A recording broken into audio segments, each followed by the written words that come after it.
Hello.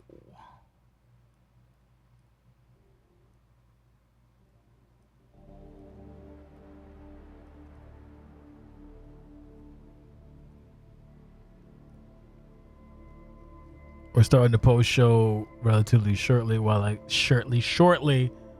get folks situated in this zone, bitch.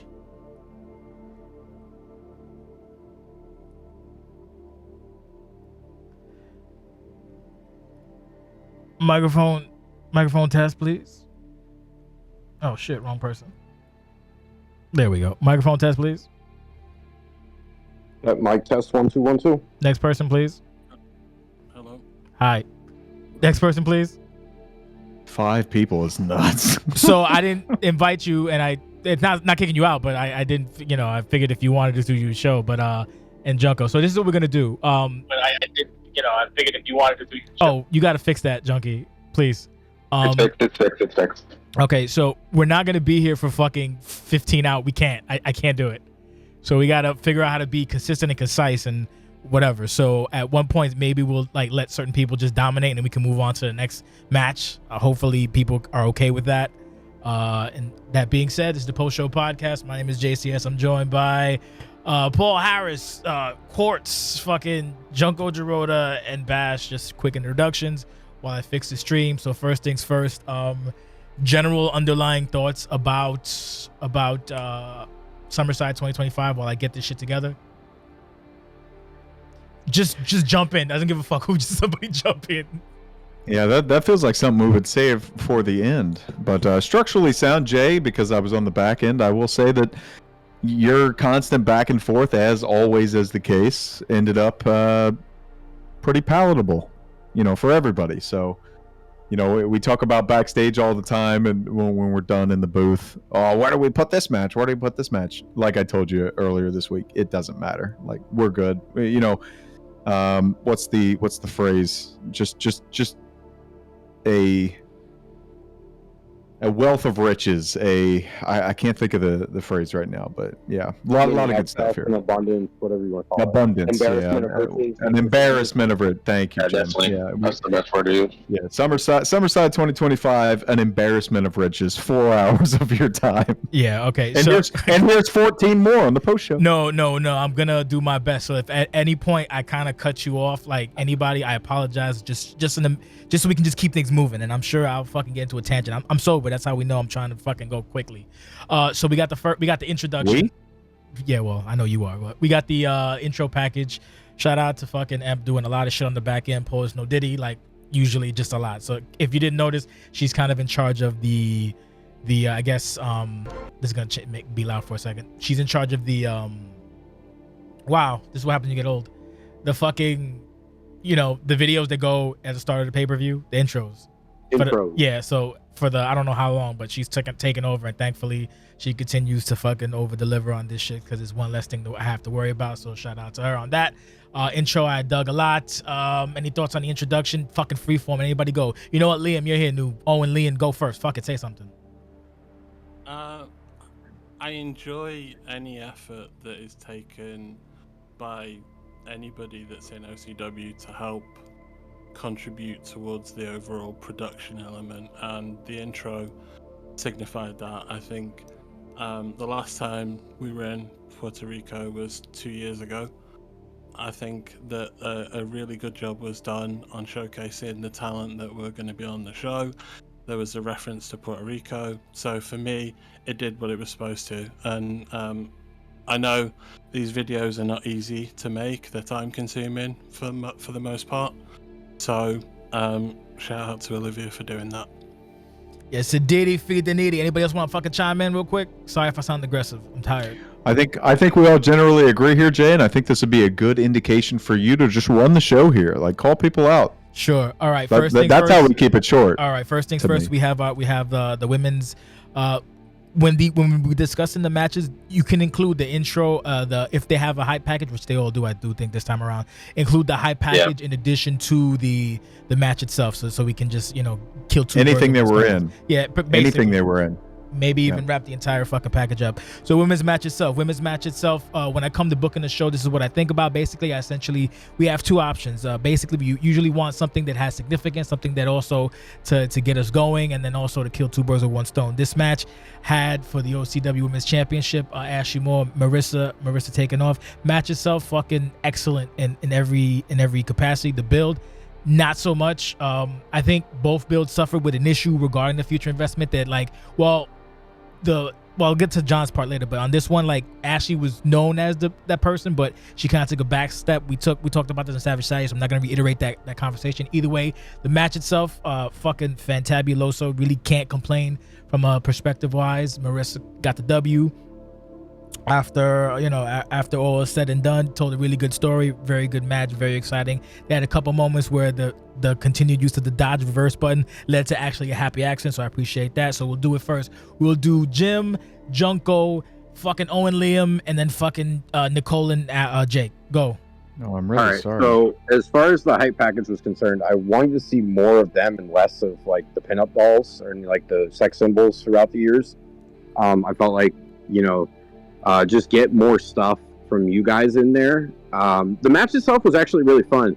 The only thing I don't like, and this came up multiple times throughout the evening, was the use of Iron Jaw in clutch situations when it came to signatures and finishers, and people disagree, about signatures and stuff like that. But you shouldn't be using Iron Jaw after a finisher. Personally, that's my opinion. So to cut you off that. for a second, Jim, we can bring that at the very end, because if that's going to be an overarching theme, we can basically break that down. So continue. That's fine. The match itself was fun. I really thought Ashley had it. She dominated the match and somehow lost it. It's like, it's like a football team that leads for 59 minutes and then loses the game. That's what I got.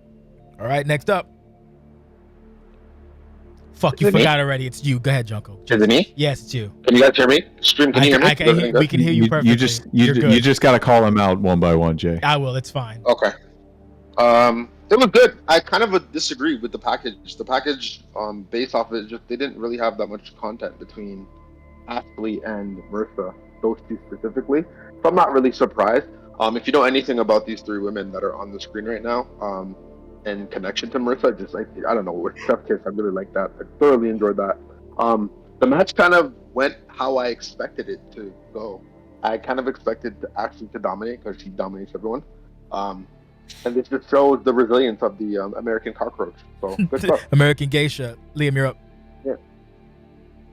So I'm going to agree with Junko and disagree with Jim. I think that the iconography of the blonde bombshells, because they're all blonde, they're all of a similar vein in terms of gimmick. I thought that helped contribute. I hope it. I think that it contributed to the fact that they hadn't had a lot of contact, and whilst they have history, that history isn't necessarily relevant to the current feud. In terms of the match, I expected Ashley to win, but I am not at all surprised that Marissa was able to. I'm surprised it was one and done, but with this game, anything can happen, so I'm really glad that it was a entertaining match and both people got their shit in and looked strong. Jake? Yeah, I think this is the first and the last time I'm going to say it. As Liam said, we always appreciate when people go out of their way to contribute to the show and make it a big, more grand spectacle. And at this point, that is kind of the standard. It's not an exception, so there's no point to bring it up anymore. So if anything bad about you is said, just know that we all appreciate your effort. That is not to say anything wrong about this entire setup, this package. Liam said everything I needed to say about the hype package. Tremendous work. Great job. Match went back and forth. I think what Canadian Jake said before was perfect. It was 90-10 the entire time. I thought Ashley Moore was going to be our new women's champion, and Marissa pulling it out from the end was spectacular. What I'm focused on more right now is what this future looks like with Suplex returning to OCWFED and Rachel Lachlan being just another member of Marissa's Goon Squad. Yeah, no one mentioned the Marissa and Sue thing. Any thoughts on that from anybody? Yeah, sure. I think I like it. Sorry, go ahead. No, I think that'll be an interesting feud. I think the question I have is, what is Sue's disposition here? Because last we saw her, she was a bit of a bitch. And the main event scene for a while now has been pretty bitchy. So I want to see what Sue offers that's either in the same vein but different, or whether it's completely tonally different. Fucking Junkie, thoughts? Anything? Yeah, that's interesting. I won't harp on the Sue stuff. I want to wait and see more. I'm interested in Rachel. I love the fact that they had a feud. The last time we saw Rachel, for people who don't know, was at Revolution. There was an interesting dichotomy between her and Marissa, so it's pretty ironic and fucking diabolical that she's on her side now. What is even more interesting is the dynamic between Tammy now. What happened? Tammy, you've been bagged, right? Her face can't be shown on TV, and now you've just replaced with somebody who's more attractive and can kind of do the same things that you're here for. You're the muscle, or we have muscle now. So it should be interesting. I want to see what happens there. There you go. Good story point. A lot of moving parts. Making pretty good time. So it looks like we have the next bit. That's the next video. Commercial. We have the cold front. The cold front. This is actually a two-parter, so we'll cover both because they were actually, and this is actually probably my fault, but there's two separate videos, and watching it back is like, why the fuck is it two separate? It just might as well be one. Anyway, the hype part of the package I think went a little too long. But the role play was I might be confusing it. No, one of them was too long. You have it backwards. Yeah, one of them was too fucking long. The promo is too long. The hype package was tremendous. There you go. So yeah, I appreciate the fact. I mean, we could have probably just did with either or, basically. But I appreciate the fact that there's something for the pay-per-view. So I'm not gonna complain about that. So we'll do snake style. So I'll call the people up. But Jake, you'll be up since you were the last person from the go. Yeah. It doesn't have to be much. The hype package I thought even ran a little bit long, but I appreciated it. And like the hype package of this brand new tag team championship team was perfect. This was, I thought, a great inclusion on the show. The in-ring portion ran super long. I actually was laughing and loved the bit where they were talking about how all the teams broke up so they can't compete them, and then they went way overboard by continuing to talk about every team that's ever existed in OCW history. So I think that's just the part that made it last a little bit long, but hey, it's their personality. I appreciated the hype package. That was my favorite part of this whole thing. Yeah, go on. Snake order. It's Liam, go. I'll repeat what I said in Discord. I thought that the first video could have been condensed. I think if they'd been split apart, I don't think the promo would have felt as long. But that's hindsight. I think, that it could have been condensed and it would have been fine. But it's all an experience game, and we're figuring out where the line is. Junkie. I don't think the promo is that big of a deal if they have full voices and not like. I think the problem is like it can be a little bit overbearing if you're reading consistently. We have to read consistently.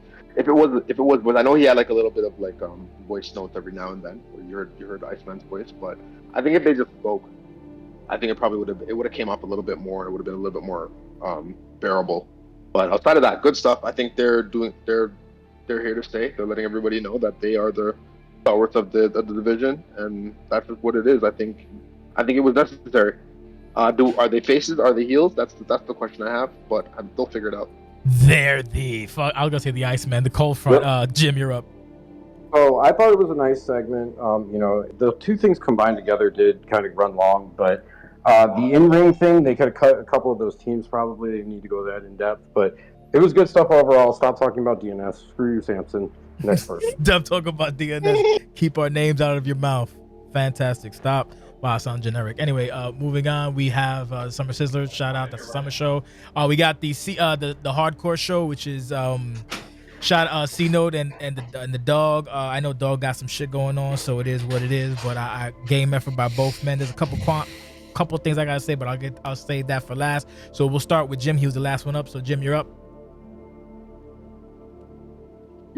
The dog match, I like the spots they had in the match itself. The package kind of told the story. It was, I felt simple yet effective. Like the door spot, I really enjoyed that. Door was strong. Like no dents, no nothing. I mean, they just bouncing off of it. So they made use of the elements that they had in the back, and I really just appreciated the match overall. Okay, Junkie. It was good. A good change of pace. I didn't think it was gonna be outside. I thought it was just gonna be in the ring and they were Ditto. just gonna use weapons. But even better. I think this was better. I freaking the Street Fighter stuff popped me. I had no idea he was fucking Guile. My dumbass like, oh, it's G.I. Joe. I'm like, nope. And then he came out as Akuma. I'm like, oh, okay, that makes sense. I'm an idiot. I loved there was a lot of really good spots. I love when you guys can like use really good spots throughout the match and just like the environment. I think that's what really makes these matches really pop. So really good stuff. I have a few questions when it comes to the story. Who was the guy who attacked Coco? There it is. How come Janae wasn't really out here and didn't really say anything? And then is it Mamon? Are we getting Mamon now? So for the remainder of the, you said Oni, but because I knew it was like Street Fighter, but I literally I followed Jake's lead, so he didn't mention it, and then in my head I'm like, oh, it's like I didn't make any Akuma jokes or nothing like that, but I was assuming that dude was like Prince Mamon, but when you're shouting Oni, I'm like, oh shit, you might be right. Fuck. Yeah, it's definitely. So I guess definitely Benji will let us know if we're accurate or not. Anything else, Donkey? I don't necessarily. I love Sino more than I love Mamon. So I think Sino just has a lot more real estate. So it should be interesting. Just those question marks, but overall like the feud so far, this has been one of the top 5 feuds for this season. So I won't really shit on it too much. Hopefully Dog's figuring out his stuff as well too, and then we get more leading up to Resolution. I'll just say that I wish Dog had the fucking Super Street Fighter 2 Turbo Blue instead. I would have popped me huge, but it doesn't matter. I'm picky. I'm a picky bitch. Liam, you're up. I liked the commitment to thinking outside of the box of like what is a street fight, because it very much could have been more grounded in reality, but it was grounded in Street Fighter the game, which I appreciated. I, like Junko, expected that the match would start in the ring, so it was a nice change of pace. I think OCW is at its best when people show their mindset is different from everybody else and don't beat the same path. So I appreciated it. Jake. As is probably going to be the case a lot of the times, Liam said everything that I think I could say. Nothing really to add to that. Appreciated the hype package there and giving a new feel. And this is a good example of one of those times where people are like, I can't make a hype package. I don't have the technical effects skills, whatever. No, they hit all the story beats. They told you why you should care about it. And it worked out for that. And to double down on what Liam said, I appreciated that they went against the grain and we made it work with the whole. They came out in the pre-show and said we wanted this. I did not catch the Street Fighter thing at all. I'm very sorry about that. Once I saw the hype package, it all like connected with me. But while we were live in the moment, I didn't have a fucking clue. I'm sorry. The hilarious part about all this is that I think this was the submission for the show where someone hit me with the Eddie Ramos. This is my first time doing this. I'm sorry. It's fine. I did my best. Yeah, that's what I think it was Benjamin did that. He was like this first time I did. I'm sorry. I was like, it's fine. Just fucking try. It's like, or did he say no? It was something along the lines of like it wasn't bad, but it's like everybody's really good, but my shit ain't, more or less. Summarizing that. Has to it's stop. like, yeah, no, it's Literally like everybody has everybody has a different style, so it's fine. If you want production notes, if you can possibly crop out HUDs whenever possible, and that's it. Anything else is butter.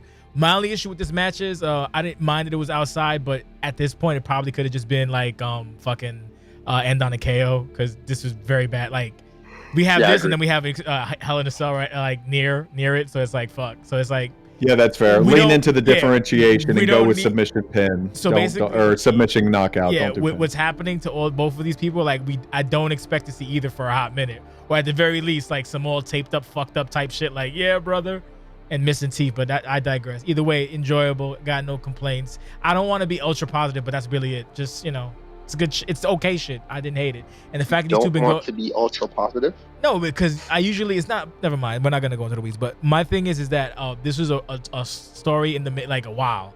I'm not sure how many months it was, but it's been a hot minute. And I asked them. They had a spot at Certified, and they said, "Can we go to fucking Summercide?" Like, yeah, go knock yourself out. Whatever. It's told a good story. I like it. The fact that it just happened just because sheer pettiness is also what I enjoyed. The fact like C-Note is only doing this because his opportunity was taken from him, and he's that pissed off about it. So good shit. Anyway, moving on. Fantabulous work, boys. I hope fucking Dog get well soon. Moving right along, what we got? We got a commercial of some sort. Where we're going with Steven Jackson backstage. Yeah, Steven Jackson backstage. To the point. His man's in them was not there. That his man's in them was a little short. So I think next time if Steven's gonna start an altercation, he should probably have people, what's it called, like around or whatever. As far as I think there might be an explanation for the people. I saw a late submission on Saturday and I didn't take it in because I'm not taking the shit on Saturday without any prompt response. So there might be a thing that shows up on the promo room. So we'll talk about that. So we can go through this section real quick. Jake, you the last person. So Jake, take it away. I don't have much to add here. I've been very encapsulated by this whole grind with the crash outs and the fact that they're going after Steven Jackson. I was vocal about it after they had their match that I thought this was going to continue, and I was hopeful that maybe Steven Jackson would consider joining their side. It seems like that's not going to be in the cards at this point, but I'm looking forward to what's next. Liam? I'll start with the positive first. I like the fact that Steven Jackson is getting support from Razor and I forget Ash's Jacob character's Hawk. name. Jacob Hawk. Jacob Hawk. Yeah. I like that they are world building and bringing more people in. I thought Agreed. at the end of the match between Steven and Sheldon that they would part ways. I would have preferred that because I think both of them need a palate cleanser. But let's see what they do with the story. Junkie?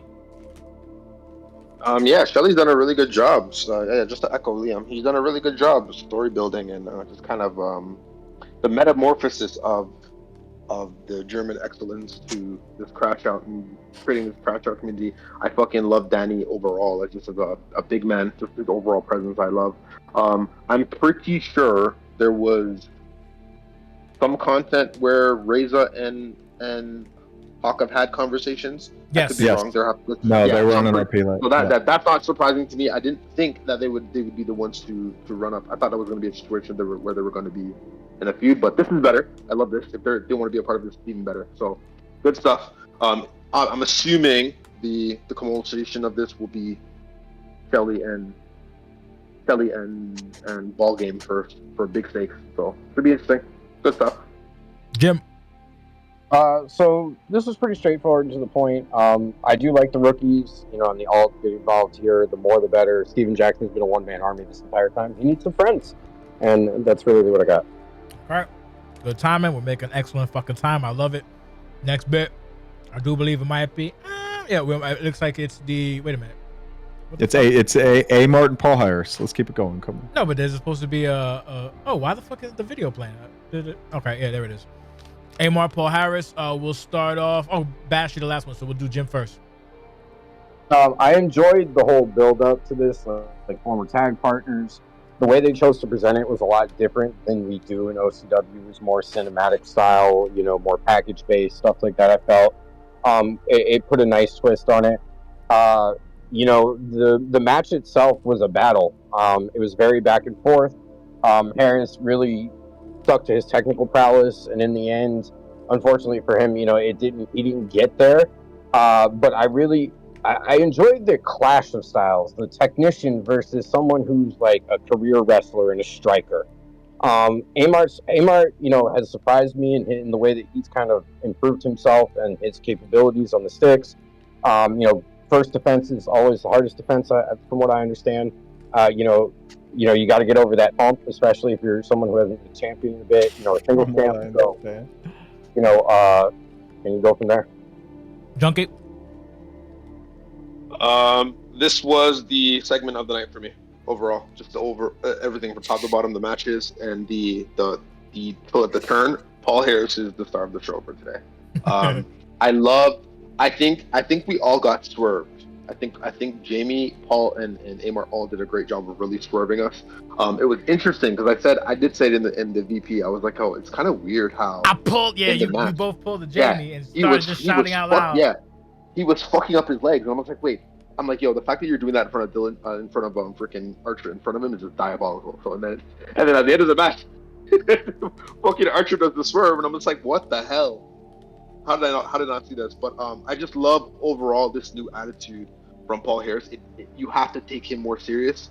We'll talk about what the interaction with Trey as well too. He's a big deal now. I'm kind of on Jake's side where I want to see this guy in a title picture, but he's gotta after he gets through with Trey, then we'll see what happens after that. But overall, star of the show. I love the fact that like Anthony Martin looks like a huge babyface just based off of what happened and what took place, and you kind of want to root for him now. I hope it's not done. Maybe there's a break. We don't see Amart for a while, and then whatever happens between Trey and Harris, and then Amart comes back and is what it is. But really good stuff. I love this. Was probably by far my favorite segment of the show for sure. Really good stuff. We'll do Jake and then Liam because he's actually in this match. Jake, you're up. Yeah, no, this is my second favorite hype package of the night, but it's hard to argue that this isn't the best full package like throughout, match inclusive and everything. Great job. They told the story beautifully. I got swerved for sure. I thought Thomas Archer was fully in the corner of Amart. I thought that was his way to like bring him back on and make him legitimate. But the way that Paul Harris dominates the legs the entire time should have been a clean giveaway. That's the beauty of pro wrestling, right? They told the story beautifully. The ending lined up beautifully. I will say, just like in one of the previous matches, I think the women's match where people are using Iron Jaw after a Sig or Finn, stop doing that. That was my only negative on this one. Anthony Martin getting hit with when Louis Theroux met the Dragon Screw and then immediately Iron Jawing out of it to avoid getting hit with the finisher was kind of fucking lame, but it is to each their own. Not everybody agrees on that, and that's just me. Other than that, the entire match, the package was great. The post segment was great. I think it's a much better fit that Paul Harris is with Thomas Archer anyway. And yeah, I'm super excited for the Trey Golden program, if that's where it goes later, just to tie that in so I don't have to talk about it. Paul Harris is a genius on the microphone. He needs to be given the microphone more. And it's super funny that he's like the wrestler's wrestler as an in-ring talent.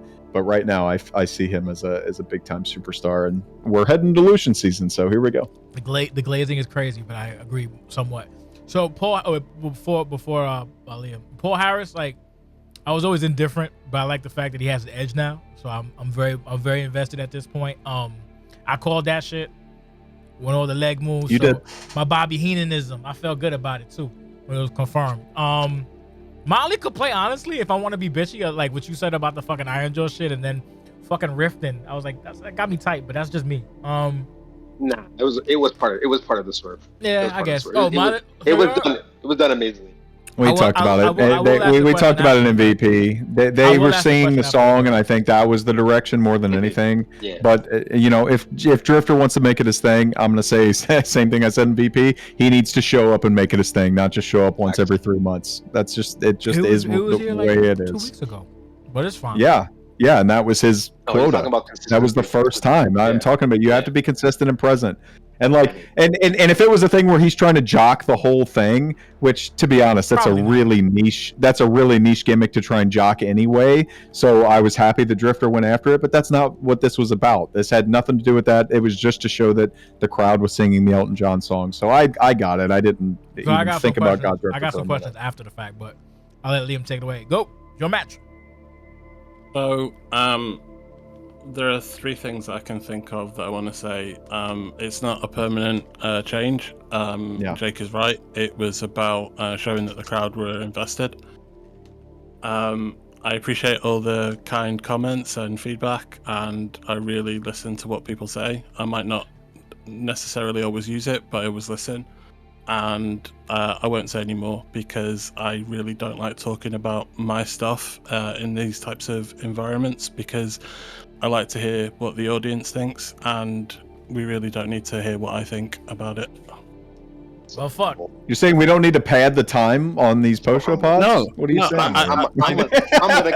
I'm gonna gas you some more. So No, you're not. No, you're not. The only question I got. Oh, Jay has questions. I only got one question. Are you keeping the Elton John thing or not? You'll have to wait and see. Fair enough. Next. Yeah, that's it. Yeah. Oh, fuck off. Jake, Jesus Christ. Moving on. I might be Team Alkaline. I'm serious. Oh my god. Huh? I might be Team Alkaline. It's crazy. Who the fuck? No, I'm Team Alkaline. Team Blackadder. They're called Team. Oh yes, Team Blackadder. No, we got the Scotty promo. That'll get me in trouble in certain groups. So for promos, we got free fall. So go free fall. Go ahead. Promo. Anybody? Scotty, yes. I'm glad Sarah Moore is continuing her impact on this, and the fact that Scotty's involved is even more. Plus, we're adding personality to 2 of the up-and-comers in the women's division, and I'm happy for it. Next up, That's anybody. Holy shit, Jim, go ahead. Go, Jim. Good promo. It adds, like Jake says, depth. And I like the fact that Sarah's kind of being upfront and aggressive. Yes. Junkie? Kind of got like this kind of ominous feeling, like Sarah kind of like stepping in front of Gotti, saying like almost like she's better than her. It's pretty interesting. Yeah, I love Sarah. I'm glad that she's doing more stuff. I think she was one of the big stars that came out of that ladder match. These two obviously with Ashley are probably the 2-3 that were kind of the big stars of the best situations. So I'm glad they're doing stuff. Again, whenever the women are doing great stuff and there's people who haven't been in the spotlight that are grabbing it, I think that's when OCW is most interesting to me. So good stuff. I'm interested to see what happens. It seems like they might be feuding, so it'll be interesting. Fantabuloso. All right, we got what's next. Well, we have Alexander Bolek and it's great and Bash. So Bash obviously will be last. If he chooses to talk about his match, he probably will, because he's American. Pig dog. Speaking of, someone did call me that yesterday. Oddly enough, in a stupid game. Anyway, moving on. Don't fucking snap your fingers at me, Jake. How dare you?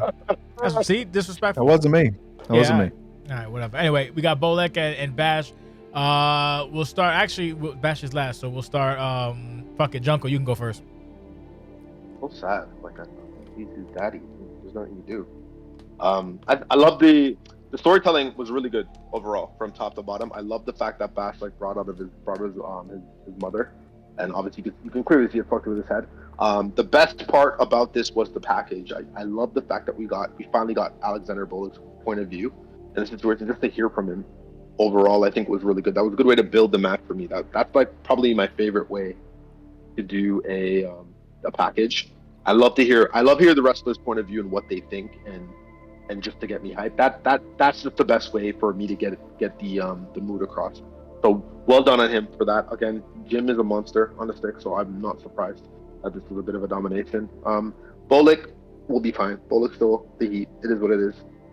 Just a minor setback. We'll be back. Bolek in a fucking pickup truck in Mexico, listening to the radio, going, "This is great." That popped me. Fucking that was a really good. That was a really good video. I enjoyed that video tremendously. Jake. Yeah, the hype package made this entire thing for me. I think it was much needed for Bolek. See Junko's comments for how I feel about it, but like Bolek has much needed an avenue to explore his own explanation for why he did the horrible things that he did, and I think this was a beautiful way to do it.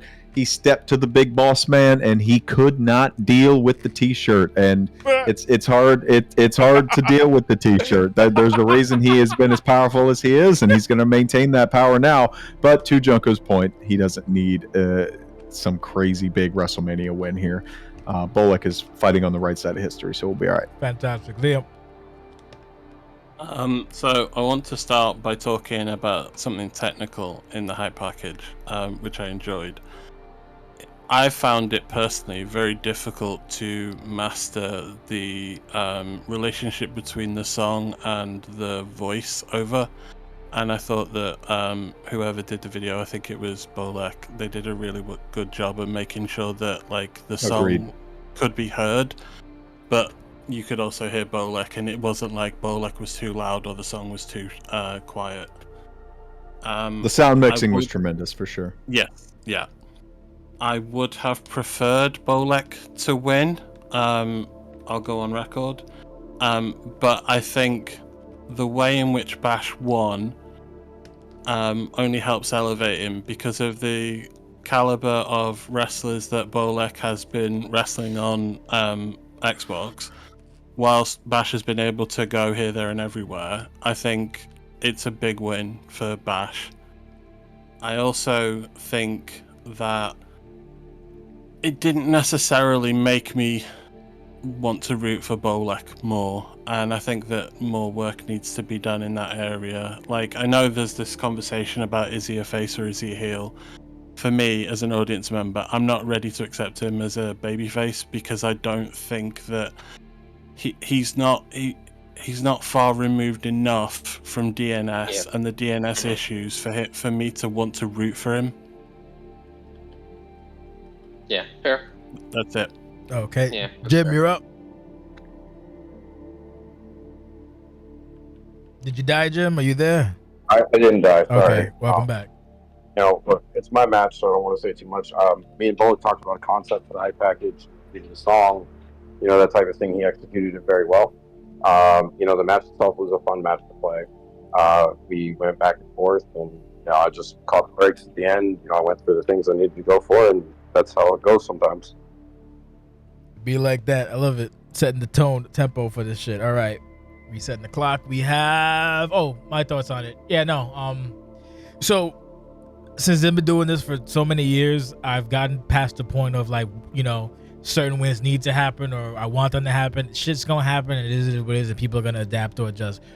Bolek, it would have been nice for Bolek to win, but fucking Bash is a monster. What are you gonna do? If this was like a regular wrestling program, as Liam said in the pre-show thingy, very impressive. Pretty much, if a good guy won, he became bad. The bad people won up, and that I think the only like technically good person that won was Ryvon after attempted murder. I think. Yeah, I'm trying to look back.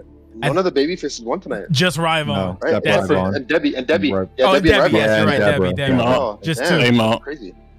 Oh yeah. You're right. Yeah. Amar- Well, I guess Amar that won, was a but he lost. win-win. He won, but And he maybe lost. Max. But when you look at the end, I think it's just looking at the end game of all of these things, because after the destruction of the Hell in a Cell and some of these things being not final, whatever there's no finality. There's no finality. Anytime there would have been potential finality, it was the bad guy. Yeah. The math wise, to, we had 4 faces, and then the rest, the 6 heels. So it's still a very low percentage. Very impressive. Semi-impressive. Almost impressive. Just to touch on Bolek just one last time. Sure. I think it's kind of good that he didn't win, to be honest. Really? I think I kind of agree. I kind of agree with Liam. I view him as a babyface. I was very skeptical, but I think overall, in terms of like storytelling, he's got to do way more. All the diabolical shit he's done over the past year, he's got to do more. So I agree. Okay. Struggle helps baby faces. Yep. Mhm. Yeah. Okay.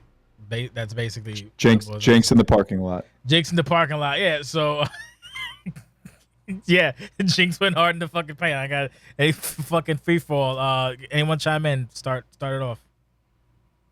Oh boy, It's a good enough explanation to why he's doing what he's doing. It's kind of just a bridge to his next narrative element. Not much to say here, but I'm happy to have Jinx aboard, and I'm happy that he is committed to proving that he is on board rather than just saying it as a face value.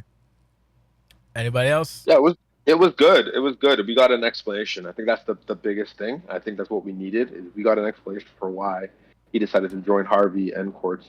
I think it's the wrong decision. You don't need these motherfuckers. You're so much bigger than them. But it is what it is. Tell him, Greco, tell him. I'm sure me and Jim are gonna echo the exact same thing. You don't need these guys. You're way bigger than them.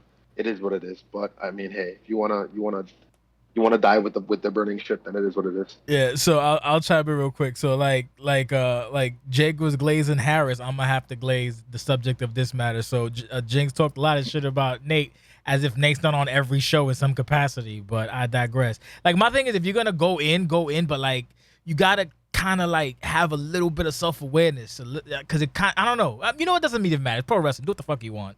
Let people say what they want. I don't give a fuck. Jim, you're up.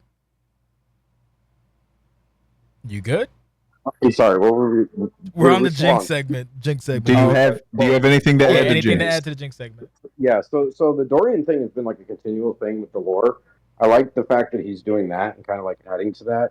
Eventually that's going to come up big somewhere in some story down the line. Obviously, he's on the wrong side of history. Jesus Christ. We all know that. Come on now. Like, we saw what happened tonight. We won't talk about that right now, but I know. So that's what I got. All right. Liam. So, as an audience member, I just find the premise on which to attack Nate Ortiz is not all that solid a foundation when you're in a similar position. I kind of touched on it in Twitch. I don't think that Jinx has defended as much as he ought to have. I understand that maybe there are personal reasons behind that, but I also feel like you come to equity with clean hands. You can't go after Nate when you're in a similar category. Like, if you want to be a true babyface, you have to do things for the right reasons. And saying that somebody else is getting it better than you is not a better reason for me. pretty much nail on the head. Jake, anything to add to that? I already talked. Oh, you did. Let's My move bad. on. My brain. Fuck you.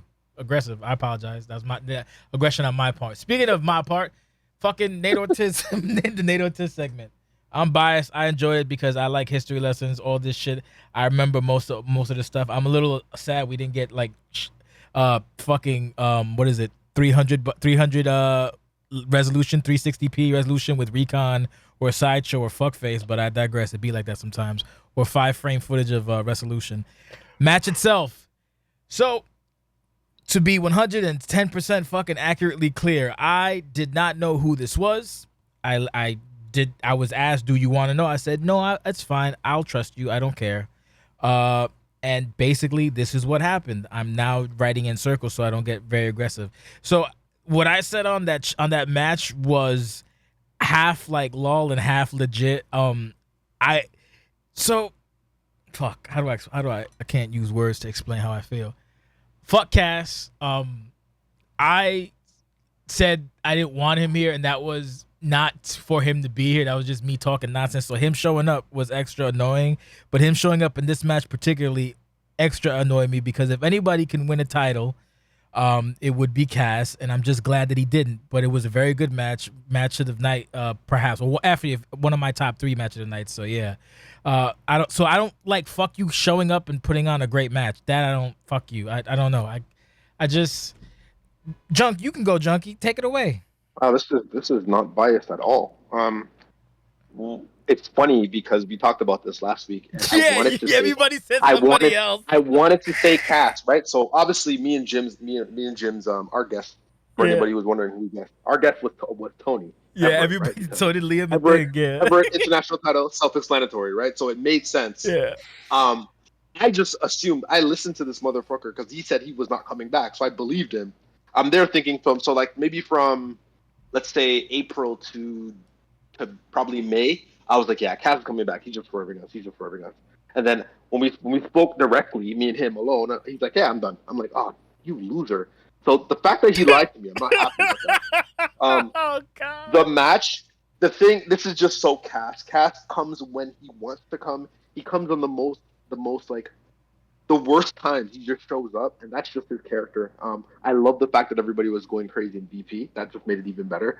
The match was fucking bananas. This is definitely one of my top 3. The match was bananas. I didn't know who was gonna win after like maybe 15 minutes. It seemed like Nate was in control, but every single time he tried to like go for the nail in the coffin, Cass just would not die. Really good match. I love the fact that our boss man is just so impartial with his commentary. It's amazing. But yeah, Nate gets a lot of criticism for being a relic and barely wrestling, but when he shows up, this is what happens. He puts on amazing stuff, so not much you can really say. I'm still hoping Tony shows up though. At some point. Jim. The match itself was amazing. I really enjoyed the back and forth. I felt like they went forever. The whole fight forever thing. Like the back and forth, all of the different stuff they did, and then the underlying stuff about like what happened in their previous main event match on Riot with the count out and the beat the clock challenge stuff, and like Nate not wanting to win that way, and eventually, getting Cass in the. Honestly, that was probably like the match of the night for me. We'll talk about that later, but like I really really enjoyed it, and the kind of like even the build up with like little hype package in the beginning, just kind of glorifying what Nate's done and the great work that he's done. If you really want to do what he fucking, then it'll be a very long video, and we would not like that. Liam, you're up. So I think when I was talking with my compadres about who I thought it was, I think conventional wisdom said it was going to be either Tony, Mugen, or Cass. I think I would have preferred a different option, because in the past when Cass has come into like big roles or big title opportunities, I haven't felt that he's been able to win. So like it's almost a case of when Cass comes out, I go, all right, Nate's going to win. And maybe that's disrespectful, but that's just generally how I feel. is that like when Nate's there and it's Cass, I only really see one winner. I felt for me it dragged on a little too long. It was completely competitive throughout, but for me it just was a little too long. But like, we can't really do anything about that. If you're going for finishes and people are reversing them, or going for kickouts and people are kicking out, you can't really blame that. So I'm not gonna. There's no shade. It just, for me, it just felt a little too long. Jake. Yeah, high package. Damn them for using archival footage, which is my Achilles heel, to make me feel bad for one of the biggest degenerate losers that OCW's ever seen. That being Nate Ortiz, and I love the story. Honestly, on the whole lead up, the fact that it was cast at the end, notwithstanding the premise that there's certain champions that aren't defending as much, and I'm going to use that and leverage it to my advantage. Was good for Nate. He put up this whole story so that Dupree could pick a challenger for him. And Cass, as lame as it is that he showed up, it does make sense. You know, his last appearance here was when in that triple threat match with he and Bolek, and that led off to him and Bolek's whole thing. So it makes sense to me that Cass would want to ruin another moment for Nate. Thankfully, he did not do that. I'm with Liam here. The only time where I'm really docking points for arbitrary increase in length is when you're trying to hit certain spots and it's very obvious and it takes away from the match. If you're doing competitively as these guys did, it is what it is. You know, it's no big deal for me. Otherwise, I agree with pretty much everything Liam said. I don't think it's any detractor that the fact Cass came out, we're like, all right, Nate's going to win this thing. But for me, I think it added a little bit because I'm like, I hope Nate wins this thing, but that made me feel dirty because I didn't want either of them to win, and I know Cass. I've been in plenty of title matches with Cass, and I know he will just take it if you let him. He's not just going to give it to you. And Nate now becomes the second most successful international champion in history, so he is chasing the dragon of El Parca at 335 days and 7 defenses. He is at 230 days with 5 defenses, so we're not that far out. And hats off to Nate for making the best out of this run, even though it's given to him by his dick shit boss. Fucking asshole. You're so fucking stupid. Can I break out? Because Jake's just reminded me of something. I remember reading Nate's roleplay where he was asking Tiberius Dupree for a fatal 4-way, so I want to know when that's happening. Probably soon. might have to be after the fucking thingy thing. That was 3 weeks ago. Yeah, that might have been. He did that. Coward. No, that was 3. That was the turmoil before Riot 640. Because I know exactly what he's talking about. And I agree. Put this man in an elimination chamber and then fire him out of a cannon into the ocean. I'll fire you. Boss man said he's getting put to work. So everybody's going to work. Don't be mad. Don't be jellyfish. Yeah, the match I think was 18 minutes if you discount the intros. So more or less what. The only other point I wanted to bring up, Cass, keep the same energy. You were wrong multiple times on FPR breaks in chat, but the one time somebody broke FPR on this show was in your match, and you didn't say anything. So just try and maintain some semblance of balance in your critique. Just make an effort for that. And where was that? No big deal. Nate broke FPR. He grappled on the outside. He attacked Cass on the barricade, and then Cass countered, and he immediately hit him again. Ooh. So I'm just saying. He did give it back. He did. You're right. Okay. Oh, so he gave it back, and it's still okay. So No, he didn't give it back in the traditional sense. It's not worth fighting over. But you're the one that wants to fight, and then we're not. We're okay. On. Okay. All right. Fine. All right. Yeah, I mean, if you want to do that, then yes, Cass, you're immediate and vile, like just jumping on people. That needs to be maintained throughout. I know you knew what was going to happen, and you knew who he was giving it back. But in that case, maybe give a little bit of credence to the other people, and instead of immediately jumping on them and being wrong twice, by the way, maybe give them the same ability to give it back, because it took Nate a while. He did. Anyway, go ahead. That's why I love you. Cass. Yeah, we have the post women's I don't know, I guess post women's thing with Cheryl and Ashley. We'll do Jim first. I guess this is a close to the chapter. I thought their partnership is very weird. I'm not sure what they're trying to get there with it, if you know what I mean, like where they're going with it. and where it's going now. I guess maybe it serves to close a chapter, but Cheryl, I guess, is on her own little crash out thing at this point, and obviously Ashley feels like Greg screwed her and the world is out to get her, so it's more Pump Ashley behavior. So good stuff overall. Junkie. It was good. It was good seeing them kind of both disappointed. I'm glad we got more layers when it comes to Ashley as well too, because she kind of seems like she was a little bit like she's been knocked off her perch. I think that's really good. The fact that she doesn't really know what direction she needs to go through now. I love the fact that she's blaming Greg. There's a theme here tonight, but really good stuff. Cheryl, I like the fact that we didn't get typical Cheryl. There was good layers when it comes to Cheryl and her story this night. We'll see another. There's obviously another segment as well too, but really good stuff. We don't get the lack of confidence from both parties was really good. It was really good change of pace. So really interesting. We'll see what happens next. Okay, Liam. I'll just feed into what Junko said. The pace of bitchiness and cattiness and mean-spiritedness between Ashley, Marissa, and Cheryl, and specifically Cheryl and Marissa, has been unrelenting. So it was very, very welcome to see both characters expressing a human level beyond cattiness. Greg. Yeah, I love the human elements that we're seeing here. It's been real over the top, really crazy cartoonish levels of production from Cheryl up to this point. So to see her crash out this early, it really showed a much more human side. I think Ashley was really babyface in this segment as well. And she's kind of been on the outside anyway. She has kind of refused to engage with this. That's the point that Liam gave them in the hype package, is that they didn't really have that much of a personal conflict. It was just about the championship. So Ashley kind of maintained and followed suit here. You said this was kind of a finality here. Somebody said that. I don't think so.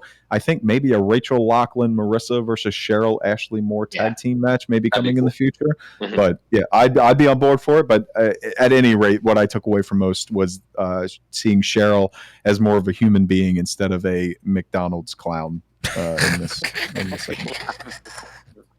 My only comment is there was some issues with video, so just try to be careful. McDonald's clown is crazy. Moving on, we have reset. What do we have? Why is it pitch black? Deborah. Why is it not showing? Oh, there it is. We have Deborah Junko. Very. My take is very, very fucking fun match. Like super fun. If you notice the way the show was kind of laid out was kind of like you have a long match and you have a shorter match, and you have a long match and you have a shorter match as much as possible. So worked out to the very well, except for the end. The last two are about 20 plus each, the same. But yeah, for the most part, 20 something, and then like a 10, 11 minute match. This match super fun. I was upset we didn't get a deep six. Junko is a character that can lose and it's fine because Junko is just like, I don't like. Wow, he really is like a wrestling character. Like it doesn't hurt Junko losing, but it would have been a huge win otherwise. Deborah comes back triumphant, feel good time. Junko's reliance on the ambulance to fit the whole thing. It's a fun match. I don't really know what else to add about it. It was a fun match, told a good story, and fucking Nikita, who Jay called him Akita at one point, and I had to mute my mic. I don't know, it just made me laugh really hard. But yeah. Good shit all around. We'll do Snaky Snake. So we'll start with Jake first. Oh, it's your match, so you go last. I'm sorry. So going back to Jim. Jim, you're up. I enjoyed the hype package. It kind of encapsulated the entirety of the story. Yes. I felt like the song that was picked fit very well, to the flow of it. Junko with the aesthetic, with the ambulance, that's kind of become like a staple of the Junko Dorota character. Like if anyone ever needs an ambulance driver, that's who they should be talking to. I mean, I've done it before, but as far as the match itself, it was very entertaining. And I think the length of the match went really well for what it was. And, Deborah's getting back into her step. And this was a good building block for her. And Junko looked really good in this as well. And wherever both of them go, it's, a positive step forward for each of them. Junko's also in this match, so we're gonna go to Liam.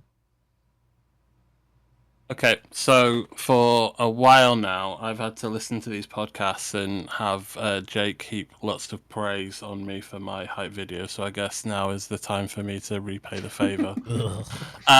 I have enjoyed Jake's work with the hype videos, and this was no exception. I remember Jordan referring to Jake's attire with Deborah, and as somebody who struggles to create decent female attires, I'm always not surprised, but like impressed by how detailed and different and creative the attires that Jake's able to come up with for Deborah. In terms of the match, I feel like this feud could go a little longer, and I would have hoped for Junko to win because I feel like for a babyface, it would have been a different kind of arc for Deborah to come back after her dominance to get beat by the new rookie, and although I know she's been promoted, and then have like another match where she gets one over on Junko, but comp is comp, and so we're going with the result that happened. I would like not to see Deborah straight away with Marissa. I don't know where that leads her next, but I like both characters, and I enjoyed what I watched. All right, so now we have Junko and Jake. They're both in the match. So if y'all just want to fucking free riff, go for it. Kick it off. Freestyle away. That's good criticism. I don't like the fact that we're in Puerto Rico for her first match. I just find that pretty ironic. I had nothing to do with that. She blamed me. I wanted to be clear. Junko had a moment where she thought that I had something to do with it, and we had to put that to bed. That is no. Y'all being on that show is intentional. So don't let them lie to you. Well, I think it didn't help that just last week or last pay-per-view, Beatrix was in Baltimore. So it was like, all right, what are we doing here? Like at this point, Red Sun Rising won. We don't even need to. We don't even probably to go back higher. I was about to say when Sun Rising Part 2, but it is what it is. Really, honestly, the package just blew my mind. Like he didn't really. I kind of told him like what I think we should incorporate. Obviously the ambulance stuff and just like the storytelling, because I'm sure there's a bunch of people who don't remember like what took place during the ambulance stuff. The theme of the match has kind of just been, well, yeah, again, she's a pillar. Junko obviously looks up to her, but the respect stops once we get inside the ropes. So it's kind of been her thing. She doesn't like the fact that she's come back and she just decided to focus on the title right away, like nothing's changed. So Junko kind of takes it as disrespect, and then we are where we are. Of course, my little dumb ass father decides he wants to be a father. Again, the biggest moment of my night. It's interesting. It's interesting. I know maybe he saw that we were in Puerto Rico, so he's like, you know what, maybe she needs some help. But we'll discuss that after. Jake. Yeah, I think what Liam said kind of rings true for me. I'm more interested in what other people have to say about my content than anything else. I appreciate the comments on the hype package. Just wanted to make sure you hit all the big moments and make sure people know what's happening here. You know, Puerto Rico is a big thing. The attires, I enjoy putting them together. I enjoy being extravagant and crazy. Jay made the comment that it must have taken forever for this hairdresser to do the hair, and let me tell you, it did. Yeah, I'm aware. I'm looking at it right now, and I'm like, Jesus Christ, bro.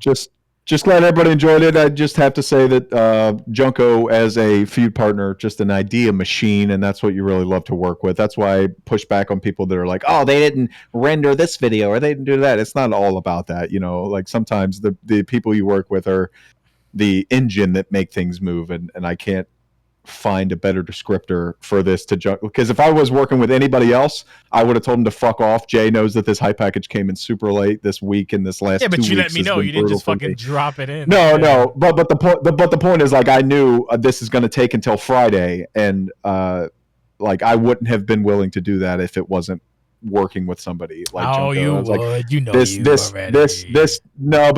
deserved this kind of attention, and I'm glad it went over well. So, other than that, I got nothing else to say. Thank you. Fucking extravagant attire, fun match all around. I do have to say, the two whatever. Jakes.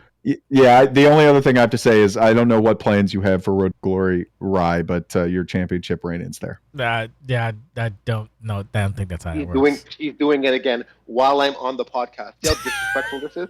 You lost. While I'm on, and this is, go find someone else. Why don't you go pitch Red Sun Rising 2? Huh? The Junko. You obviously didn't see what we did. What happened with me and Dragana? You don't think I'm crazy? The Junko arc always ends in 2 matches, followed by the person showing up at a random event, and Junko is going PTSD. We'll see. Very, very determined. Anyway, moving on. We have a commercial. Then we have Jackson Montgomery. I got nothing to say other than I liked it. Jack Mo cut a pretty convincing promo with the yeet to the hall. Your haw, whatever the fuck you said. You've your last haw. That's a bar right there. Yeah, no, fucking Jackson is a competent handler, and so yeah. And Dragon in the comments, or Drago in the comments saying round 3 Junko ? Anyway, yeah. So Cena was talking about the dreads and gave up after 5 minutes. So what about Jake puts a lot. Jake is fueled by spite, so like he'll get it going and then he'll be upset and he'll finish it out of spite. Yeah, back to Jackson though. Great little promo to put over his partner.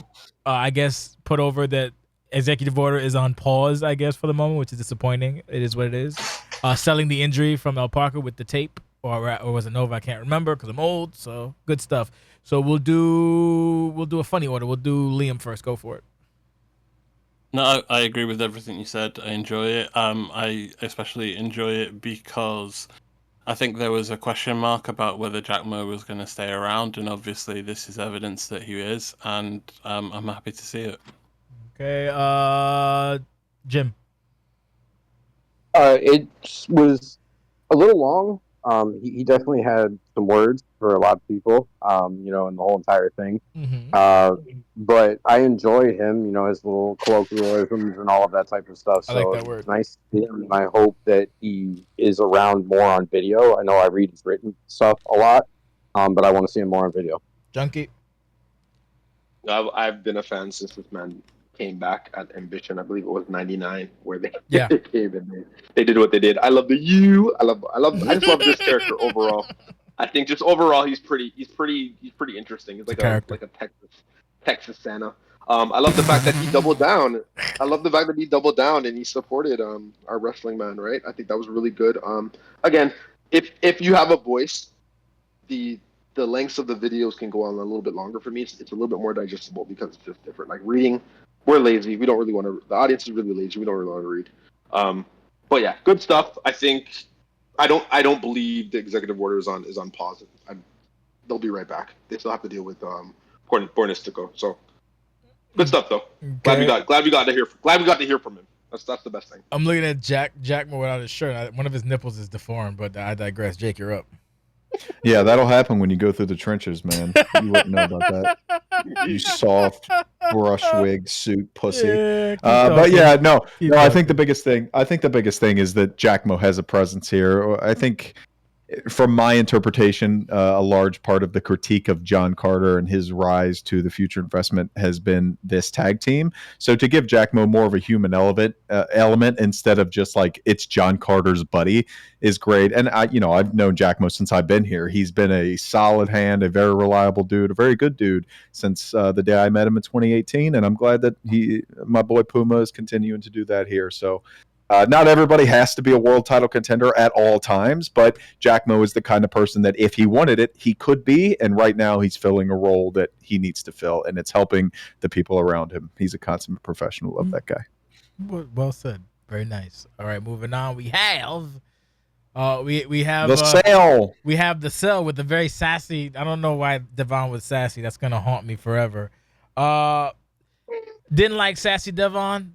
Ryvon part was fine. Loved the fucking music. I basically was transported back to a a more belligerent time when I had hair on my head and when I had to deal with animals, and the idea of doing a podcast with animals was very, very far, because the only podcast was me basically shouting into a very bad mic, cursing people out and causing emotional terror due to horrible, horrible handlers.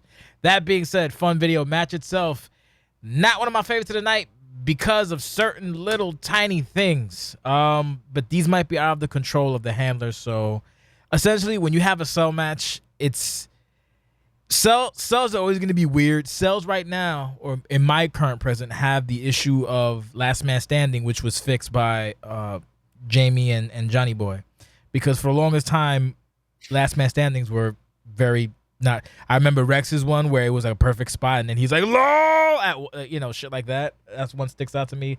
A bunch of the ones from the old country stick out to me as very awful. So this match wasn't awful at all, but it's just like in my head, it's like, all right, if the center top opens, use that. So opting to murder Dev, which in the context of the character, that makes 100% sense. But it's like that should have been the end of it. I don't know how like we would work with that or whatever. I just feel like that should have been the end of it. But then it kind of goes on and it's like, what do you? But at the same time, we had C Note and fucking Devin, C Note and Dog giving themselves concussions for about 10 minutes. So it's like, can I really be mad? No. I'm just like, It wasn't bad though, but that's what kind of bugged me about it. Officer Flash was the best. I forgot the Officer Down joke, which made me sad. Overall, pretty decent. On the plus side, a face won finally, other than Anthony Martin at this juncture so far. So we have 2 face wins as we counting up, and that's good. 3. What was the third? Deborah. Oh, Deborah. Yeah. So that he actually completed the face circle then, or the face square, because it's 4 points. So yeah, so we had a face win. So that, and you saw by the interview that he kind of put the pin on it and said like, we're done, bitch. So it, story wise, solid. Match wise, give or take. I'm indifferent on it. I'm sure other people disagree, and that's fine. But that's how I felt. I felt like I don't know, that should have been the end of it, or they should have just used the center bit like when Valk and Bash did it. That wasn't Valk and Pearl. It was Valk and Pearl. My bad. Yeah, and they Valk did and it. Pearl. Yeah, like that, because it just like I feel like that was a fuck up on them. But then remember, y'all went around for this. But you can't. What are they supposed to do there? I know. You can't you really can't do anything. You just got to roll with it. So anyway, but it's still way, way better than the one that I told Jake about off camera, where it was Hosea Cross versus Adrian Bold, and they had like this big long grudge feud, bitter hatred, this, that, and the third. So they were also in the cell. They wound up going to the top of the cell, and then the big move, Hosea threw Bold off the fucking cell. Same thing that happened to Devin. But back then, I don't know if y'all remember, they had something called Rampage. And he just fucking got up, pounded his chest, climbed back, and then like Hosea jumped down, and then it's like, I'm like, okay, like that. I'll never forget that for all the worst reasons. Either way, that's how we go. So we'll do Jim first. Go for it.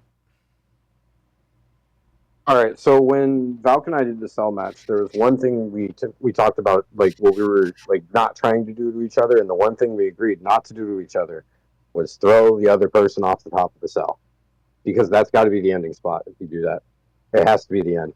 You this is not like 1998 and we're not Mick Foley. You know what I mean? Like that's got to be the end of it. So I wish it ended there personally, if they were going to do that spot. Otherwise, kind of follow the formula, use the middle, that type of thing, even though that can be wonky, as you've seen before as well. But I enjoyed their back and forth. Officer Flash was hilarious. Mm-hmm. The music, the hype package, like you said, Jay, it took me back to an older time. Great package. I enjoyed that. The package, that was one of the better packages of the night for me. Overall, it's cell matches are tough, because in the end, if it had ended when you toss them off the cell, then that's great, and that ends the feud. It creates the whole entire situation, but the amount of time they had to go afterwards was kind of unfortunate. You know what I mean? Like it felt like at that point, and like it had run over. Unfortunately, when otherwise I thought it was a really good match. So that's what I got. Junkie, go for it. Yeah. Overall, this feud's been pretty good. One of the top 3 feuds for the season so far.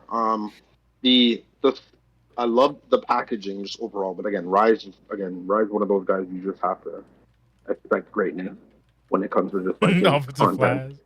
Yeah, fucking Officer Flash just had me like screaming. Devin is so funny. The during the match, I mean, again, it is what it is. I think it was a situation where they tried. There was two times where I think Dev tried to put him through, but I think the animation for that running power bomb and just kind of overshot it. And then Riot hit it. I don't know if it was a situation where he was expecting to put him through the cage and then they fall through. I think that's what was supposed to happen. So he was just like, you know what, F it, throw him off the side of the cage. I love the fact that it was Dev who went out the side of the cage just based off of the story and everything that's gone around so far. Look at this friggin' guy. He's so annoying. Like he had to go off the cage. He just had to. It is what it is. Like Yeah. I agree with Cash. I agree with Cash. If it was a situation where let's say like Dev went off the side of the cage and then he won, then maybe it probably wouldn't have read as well. Is it over? I don't know. Yeah, Maybe. it I is. didn't- You didn't hear? Yeah, it better you be. didn't hear Ryvon? It better Is it? be. Is it? Is it? Well, we'll Did see. you hear? Whatever. You didn't hear the It interview, really bro? should be. Yeah. Well, I guess we're probably not seeing Dev. Well, I mean, people's words are not. Oh, We're not Yeah. trusting people's words at this point. We just talked Exactly. about Cassidy not too long ago. yeah, but That's how I. Rye that's doesn't how I feel, lie. right? Like, Cass does. Well, no, Cass doesn't lie. What? He never Tibby lies. just It's not. fucking lied It's to us. it's not his. It's not his lying. If Devin decides to Pearl Harbor him next week, you know what I That's mean. a It's fair not his point. call. That's a fair point. No, I'm just saying you could see Dev come back and screw him over or something like that. I wouldn't be shocked. In a wheelchair. Again, Tibby Hopefully lied. not. Tibby lied to us. Tibby lied to us. Like, I don't know why you guys are shocked. Like anything's possible. Like, Yeah, Tibby lies to brought all back of us Cass. all the time. Yeah, he brought back Cass. But yeah, overall, really, really good. I'm pleased with the conclusion of the feud. I think it was really good overall. Just the breakdown of Mass Effect. I loved the segment we had last week at the little radio show and things of that nature. Yeah, So it that was a good. real good segment. Yeah, really, really, really good in terms of like programming. I know we were a little bit hard on Rye when it came to him returning and getting his fits due when it comes to Dev. But overall, really good. Can't complain. No issues. Yep. I really liked the presentation touches, the high package, the outfit that Devon wore. Pardon me. As I touched on the pre-podcast, I really don't like Hell in a Cell. I feel like it's a match type that kind of boxes you in on what you can do. I think there are very few good examples of good cage matches, cell matches, and I think it's even worse on 2K because 2K have made a horrible representation of what a cell match is. I really would have liked to see Ryvon jump off the cage and splash Devon and pin him. That would have been my preferred ending. That would have fucking been insane. That would have been bonkers. But that being said, we didn't get that. I thought Dev was going to win. Rye pulled it off. I think this was my most anticipated match of the whole card because of how long the feud has been going. And I'm happy to see a babyface win because the atmosphere in this place is oppressive and we needed a babyface to win. Jake. No, it's hard to disagree with Liam.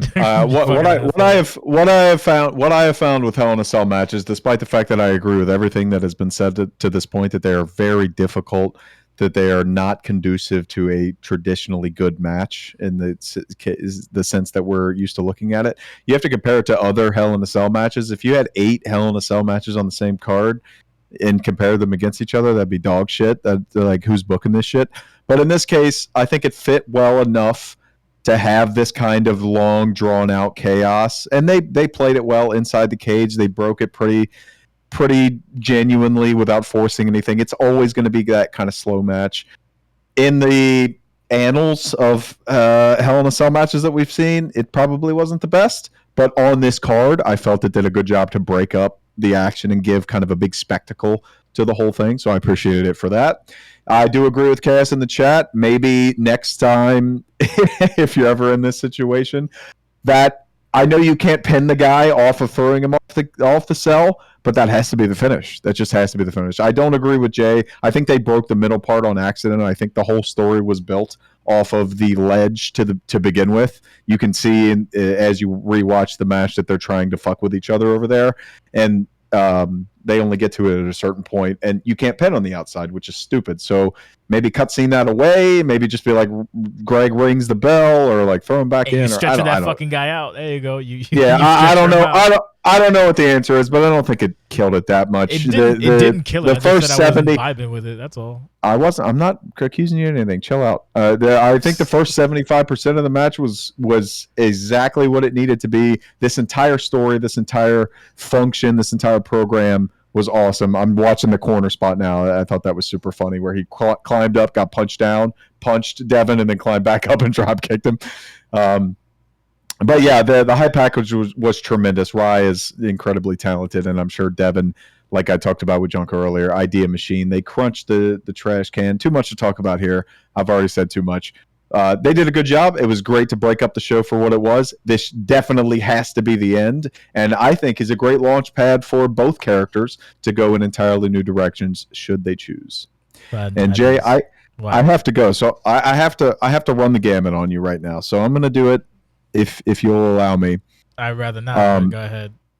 That's fine. If you'd rather not, I'll just go. Run the gamut. Go ahead, run the gamut. All right, yeah, that's what I thought. Trey Golden and Paul Harris, tremendous proposition. I can't wait to see how that develops, where each person goes. Max Edwards and Russ Cole was my favorite high package of the night. I think thematically, aesthetically, and technically, they nailed it unbelievably, and they're hitting at a crossroads. I'm probably biased given the two people that are involved. Max had all of his notes here. I think he was the perfect person to win this thing. Russ Cole is always going to be Russ Cole, win or lose, so it was more important for Max to get that win, in my personal opinion. Russ is washed anyway, washed VP. Junko's backstage crash out. I can't win a match in this game without my opponent throwing a fucking temper tantrum later in the show. I just, like, am I that bad? Like, what is it? Making it about me is crazy. It must be me is nuts. The Caesar Dojo's newest student, I'm super excited for that. We saw Killa Cam, Kameo Hata, former TOG member, former devious say nothing dipshit. She has more reason than anybody in that TOG pipeline to go to the good side, and we saw a little bit of that when they were fighting over the chair backstage, and Cam being a little trepidatious on this new imp regime anyway. So this Jurgana angle is super fun. The World Championship match, I was rooting for John Carter so hard. John did not get as much props as he did, nor did I think anybody on their attire and entrance. We all spend a lot of time to make this feel like a big fight, make this feel like a big event. Everybody delivers to the point that I think we let people fly under the radar. Like, everybody did such a tremendous job on their entrances and attires, understanding the assignment as we coined it many years ago, Jay, that it's just standard at this point. And it's great to see that everybody's delivering on such a high bar, but it does suck that we can't comment on every single person's attire and entrance, because they are fantastic, and I think this was a good example of that. Big fight feel for the OCW title match. John flew a little too close to the sun. Icarus himself. I really wanted him to win it. He couldn't get the job done. El Parca is the longest and greatest OCW world champion of all time. More humanity out of Cheryl. We already talked about that, but interesting that Pearl is now involved, and Pearl is kind of the wild card in the women's division, so she is definitely something to watch here. And for the world title match, it's my match, the CCW world title match, my match, so I don't have much to say. Only that enjoy another early retirement. You all fucking wish. I'm here to make your lives miserable more and more, again and again and again. Because I'm not B17. So we'll be back. Road to Glory is the next build, and whoever's willing to fight for justice, I welcome your arms, because clearly my arms are not good enough. I couldn't kick out of that dog shit double stomp, and I'm embarrassed about it. Can I ask you, were you expecting a fast count? Yeah, 100%. Yeah, I know that was the comment, and you know that that's the case because I told you. Well, but after the low blow, because the match itself, Imp did not, and I'll tell you this: if you go back and watch it, Imp did not cut almost any of it. Like, none of it was cut. I know she's big on the cutscenes and the cinema and the Roman Reigns shit, and we are all about that because we like to have fun. But she didn't cut anything because there was nothing to cut. I genuinely expected, after getting double stomped, that Nate Ortiz was going to super fast count me, and I had to kick out right away. So I panicked, and he goes 1, and then I'm freaking out thinking a 2 is coming, and I just fucked it up. I just fucked it up. It is what it is. You know, you have to have eyes in the front and back of your head the whole match. You tell me if it's easy. But I did let the Fed down. But that's not the most important thing that happened here. There's so much more to talk about. Starting with Trey and Paul Harris, and then Rust and Max and all them. But I have to go, so I wanted to drop all that on you guys. Thank you Appreciate y'all. Thank you for Summercide. I was not looking forward to this coming into it, but you all made me feel a lot better about it, so I appreciate you all. Thank you for that. Well, enjoy yourself. See you tomorrow, or we'll see you next week, whatever the fuck. All right, moving on. Fucking a fast count. He's like, oh fuck. I'm like, why? Anyway, speaking of Killer Cam, we have Cam and Dragana. We can make this quick. I don't know. I've said this many times. So I'll reiterate my thoughts. Drago has been pretty much a bog standard, I guess, creator for the longest time. Prior to this, I don't know, past couple seasons, it was usually just Emp, Drago, and Mugen. I think their record is 2 seasons nonstop. But anyway, every week there would always be a P3 role play. And, you know, since it's text, that kind of sweeps under the radar. So they were always consistent. So transitioning from that into like video packaging or whatever from thing. And there's also an RP on the web show. You know, they have a tradition for the Summercide, whatever the fuck it's called. I forgot the thing it's called. Off the top of my head, the brain's not working. But yeah, so that the tradition continues 10 years already. So yeah, Matt, this little segment, we saw what happened with Cam, so I'm curious to see how 2 silent characters interact, because Cam doesn't have any noises. If you notice, Cam never has an associated audible cue, whereas Dragana does. So that's gonna be funny to see what Cam's is, if she even has one. I'm sure Melon will come up with something very hilarious and very accurate. That's probably the one thing I'm very, very just intrigued to like find out what the sound cue for Cam will be. So, because we have the whatever, the droid, we have Dragana, we have everybody else who speaks, but so I'm looking forward to this Cam redemption arc or Cam whatever. So it's fun stuff. So we'll do Jim next. Dragana always has a way of, bringing characters to the forefront and, to the light, if you will, which is, one of the great things that from the time that I've been here that Melon has done consistently well, better than anybody else, to be honest with you. As far as Cam is concerned, I think you may get more miming than sound cues, to be honest with you. I think that might be the direction they go.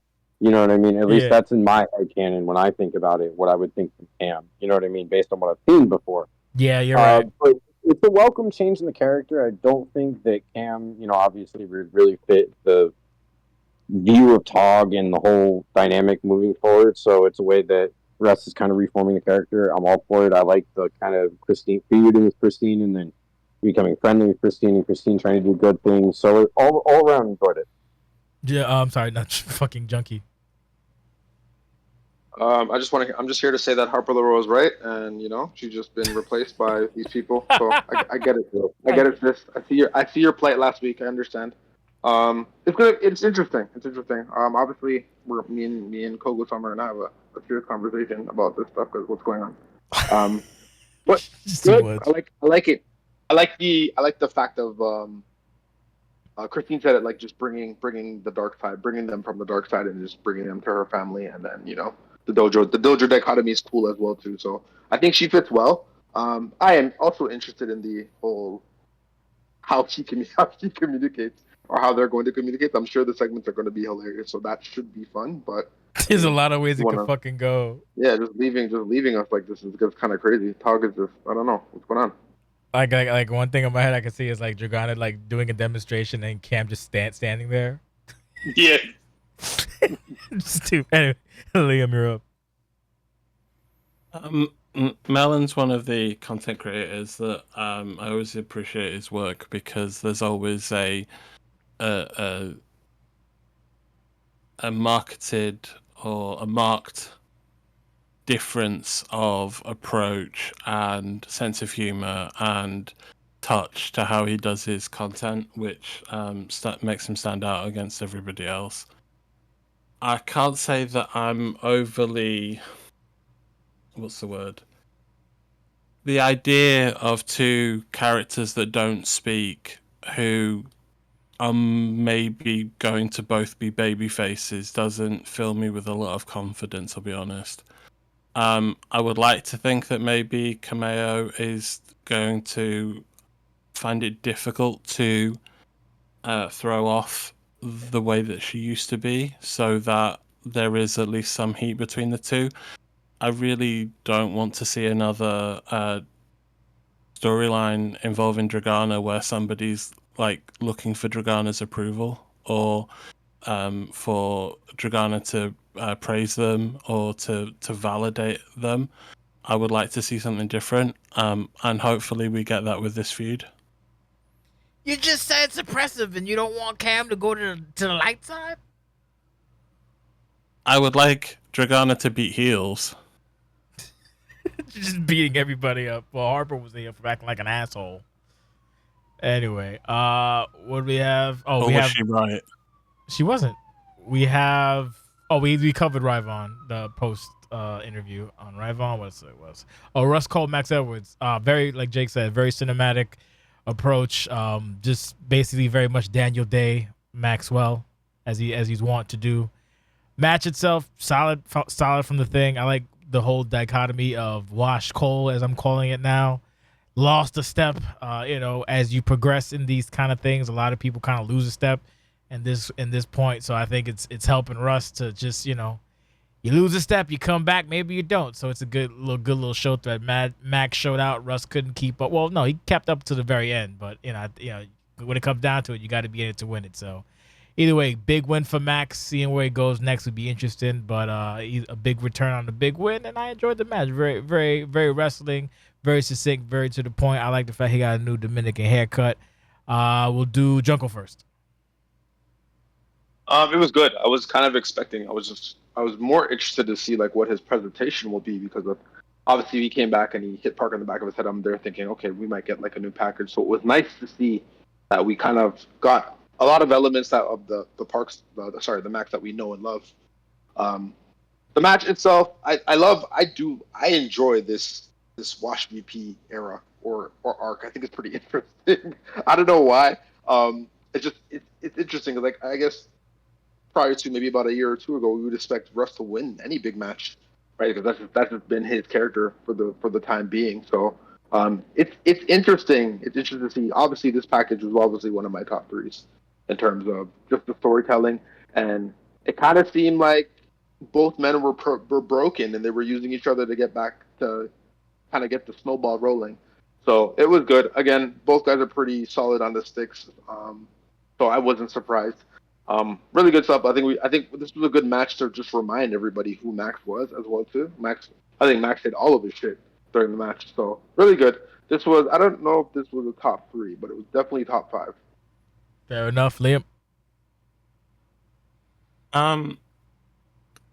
I really enjoyed the technical aspects of the hype package, the way that Max was able to keep certain people in color and certain people in black and white, and the other touches in the hype package. I enjoyed the hype package. I thought the match was really competitive. I was surprised that it ended after one finish, but when you play the game can be the game, and comp is comp. So that wasn't. That's not a criticism. It was just a surprise. I thought the right person won, even though I picked Rust to win. I think,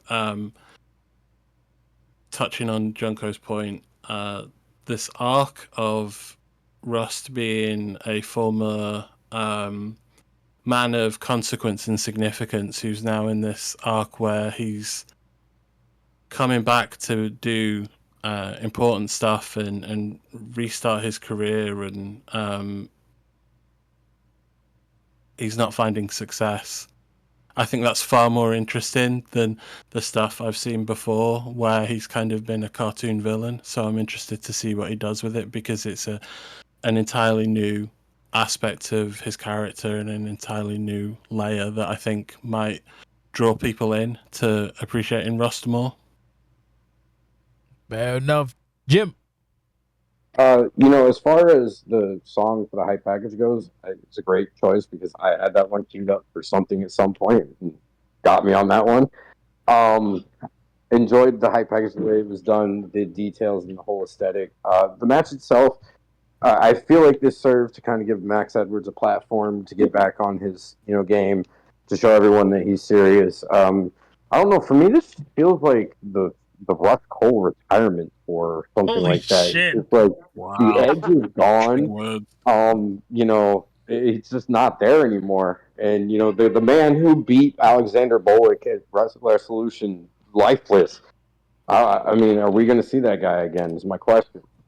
That's a big question for me.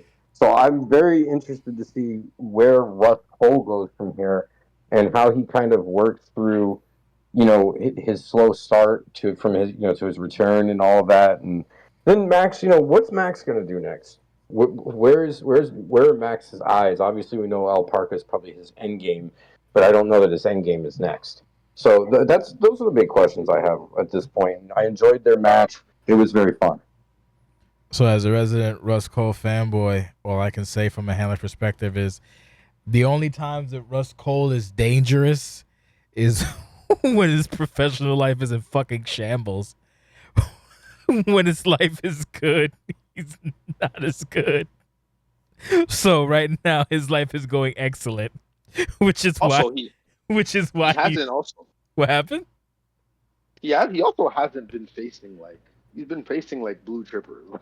But he's Let's always also been remember facing that blue chippers. Yeah, I understand that, but also too, blue chippers who have been here consistently. So if you take time off, and then you're facing fucking Kings, and then freaking Max right back to back, You take time off and your life is going good. Nah.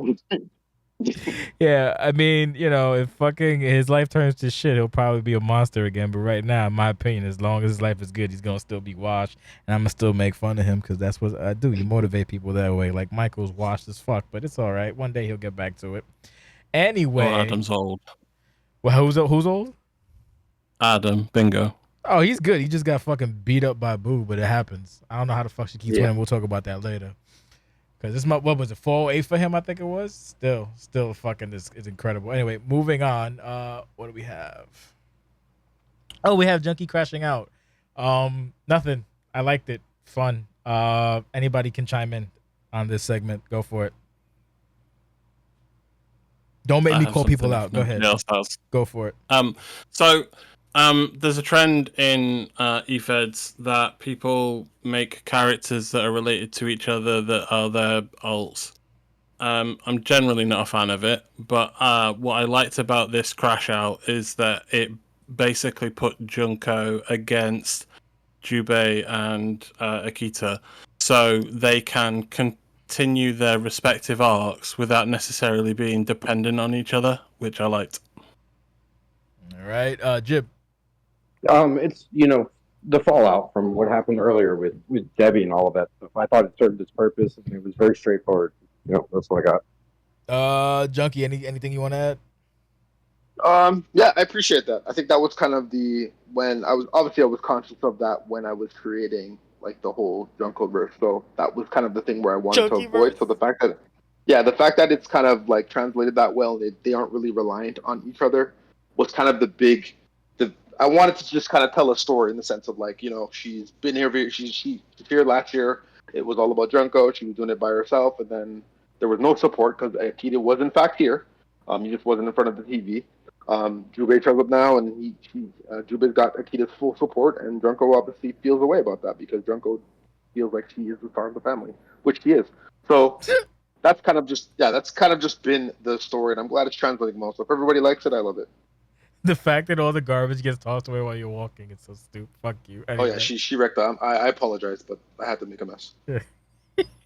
We'll have a rookie clean it up. All right, we have the Trey Golden Paul Harris thing.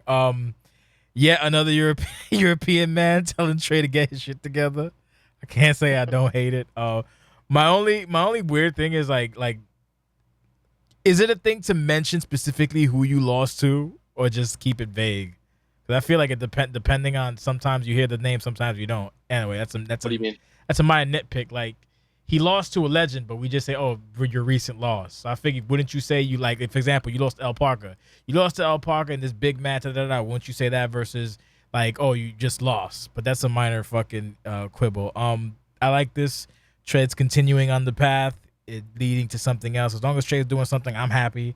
So we have more character development. He came up short against Pure Savage Saturday, and immediately at Summerside, another British person is calling him a fuck up. So to get better with his shit. So I'm happy to see that. Paul Harris with an edge, like I said, wasn't a big fan for a long time, but he has an edge now, so I'm in it to win it. Liam, this is his segment, so he can go last. We'll do Jim the Junkie, and then Liam last. I like the edge. I didn't think that this was the person who would walk up to Trey, so it left me questioning, where it's going to go from here, obviously, which is a good thing in wrestling because I don't know. So that's really what I got to say about it. It's interesting, and I want to see more. Junkie. I didn't expect it, but I love it. I love the fact that Paul is trying to out-Paul when it comes to Trey. Oh, there's two. I forgot two British Pauls. Right. The Pauls are just telling Trey about himself, so I think it's amazing. Again, the star of the show for me. I think just overall, just like this new attitude, and just you have to take him seriously. Obviously, he's probably the best technical wrestler on the roster, but I think the fact that he knows it and he's telling everybody that, just overall, like the packaging from like the getting the crowd behind him to like now the crowd's still behind him even though he's made that shift is really amazing to me. I love the fact that he went up to Trey. Trey's kind of struggling to kind of do the things that Paul just did. Right, so I think that dichotomy is pretty interesting. Obviously, the match, if Trey shows up, the match is going to be amazing. If not, he's going to get fucking turned into a pretzel, and we go on from then. But again, I still have high hopes for Trey. I think Trey just needs to make sure everything clicks from in the ring and as well as the content as well too. But again, really really good stuff. I loved it. I loved it when Paul called him out. I loved it now that the second Paul called him out. So we'll see what happens. Anything to add, Lou? So I guess you could say that it's pull-to-pull violence. Jesus fucking Christ. Okay. To answer the question of why wouldn't you mention that it was Paul Pugh, my thought behind it was we all just watched Savage Saturday, so everybody would know that it was against Pugh. Like, it really didn't need to be mentioned. That was my thought process. Maybe that's an oversight. So going forward, it's something that I can address if I have somebody interview somebody. In terms of like things clicking, all I can promise is that things will be clicking in Trey Golden's knee. Fair enough. You can't submission. He's just on his back trying to punch Harris. He can't. The little submission boxing while he's in a leg lock. You can't punch. You can't punch when you're on the floor. I think that was the biggest thing for me. Is what I got from it when they were speaking was Paul was like, "It just sounds like you're." It almost like you're. I felt that Paul achieved what Trey's been trying to achieve for weeks. That's what I got from it, and I think that's what was so compelling. This should piss Trey off, and Trey should want to shut him up the same way you wanted to shut up Paul Pugh. That's what I loved about it. You know what? Actually, be a good. Go ahead. No, after you. I was saying a good talking point would be like if Trey wants to like play that card, Harris can be like, I lost and I still came out looking better than you, and you won, and from your loss. Like that's a rude way to fuck with somebody. I lost and they still love me more than they ever loved you. You fucking bum. Yes, God. I love the hashtag power hour, power half hour. The fact that it's power half hour, I was so pleased. I was getting ready to correct it, and then I saw it was correct. I was like, I love it here. Sometimes. Continue, Liam. So the thought process behind it is like we've all seen the Discord conversations with Rob/Trey, and I think the criticism with Rob has been that he has like these big moments or these things where he dips in and then we don't get follow through. And what I wanted this to be was the continuation of that arc, and I was so mindful that I didn't want to retread what Pugh had just said, because he made an awful lot of like devastating points to Trey's ego, Trey's psyche, and I wanted to take a different approach because I wasn't trying to puff him up to get the best out of him. I want to break him down. No, I think you did. I think the execution of it, of the message, I think is really well. I just love this overall dichotomy that you're this wizard in the ring, and everybody needs to like be on notice that you can get embarrassed. I love that about. I think that's what like. I want to rock a ship attached to Paul Harris. That's all I'm gonna say. Everyone's on notice now. Hydrate me. Hello. All right, we got. I think this is the part. Wait, we have. Let me see. Oh yes, the Parker segment. You did it, so you can, if you want, you can talk about the when you did it, but probably not. But anyway, we'll do. Fuck it. Bash Jim Liam, same shit. I mean, Bash. Shut up. Bash Junko Liam, if he chooses, go. So the El Parca hype and the match entirely was the match and everything was really, really good. I enjoyed it. The hype package felt like it encompassed the story in a way that even if you hadn't seen anything up to this point, you would understand what was on the line and the kind of the history that these guys have had. So I enjoyed that aspect of it. You know, the match itself, I wish John was more aggressive. I don't think he was playing to like not win or anything of that nature, but I wish he was more aggressive at times. I think they looked for that table spot, and you guys even got uncomfortable in commentary where you're like, "Stop trying to do that shit. It's not going to work." You know what I mean? So other than that, I mean, El Parca fell behind and showed the heart of a champion. You know, he didn't take countouts, which he could have taken a countout. It would have made perfect sense from character perspective for me. But he didn't take a countout. He wanted to beat him definitively, and he did just that.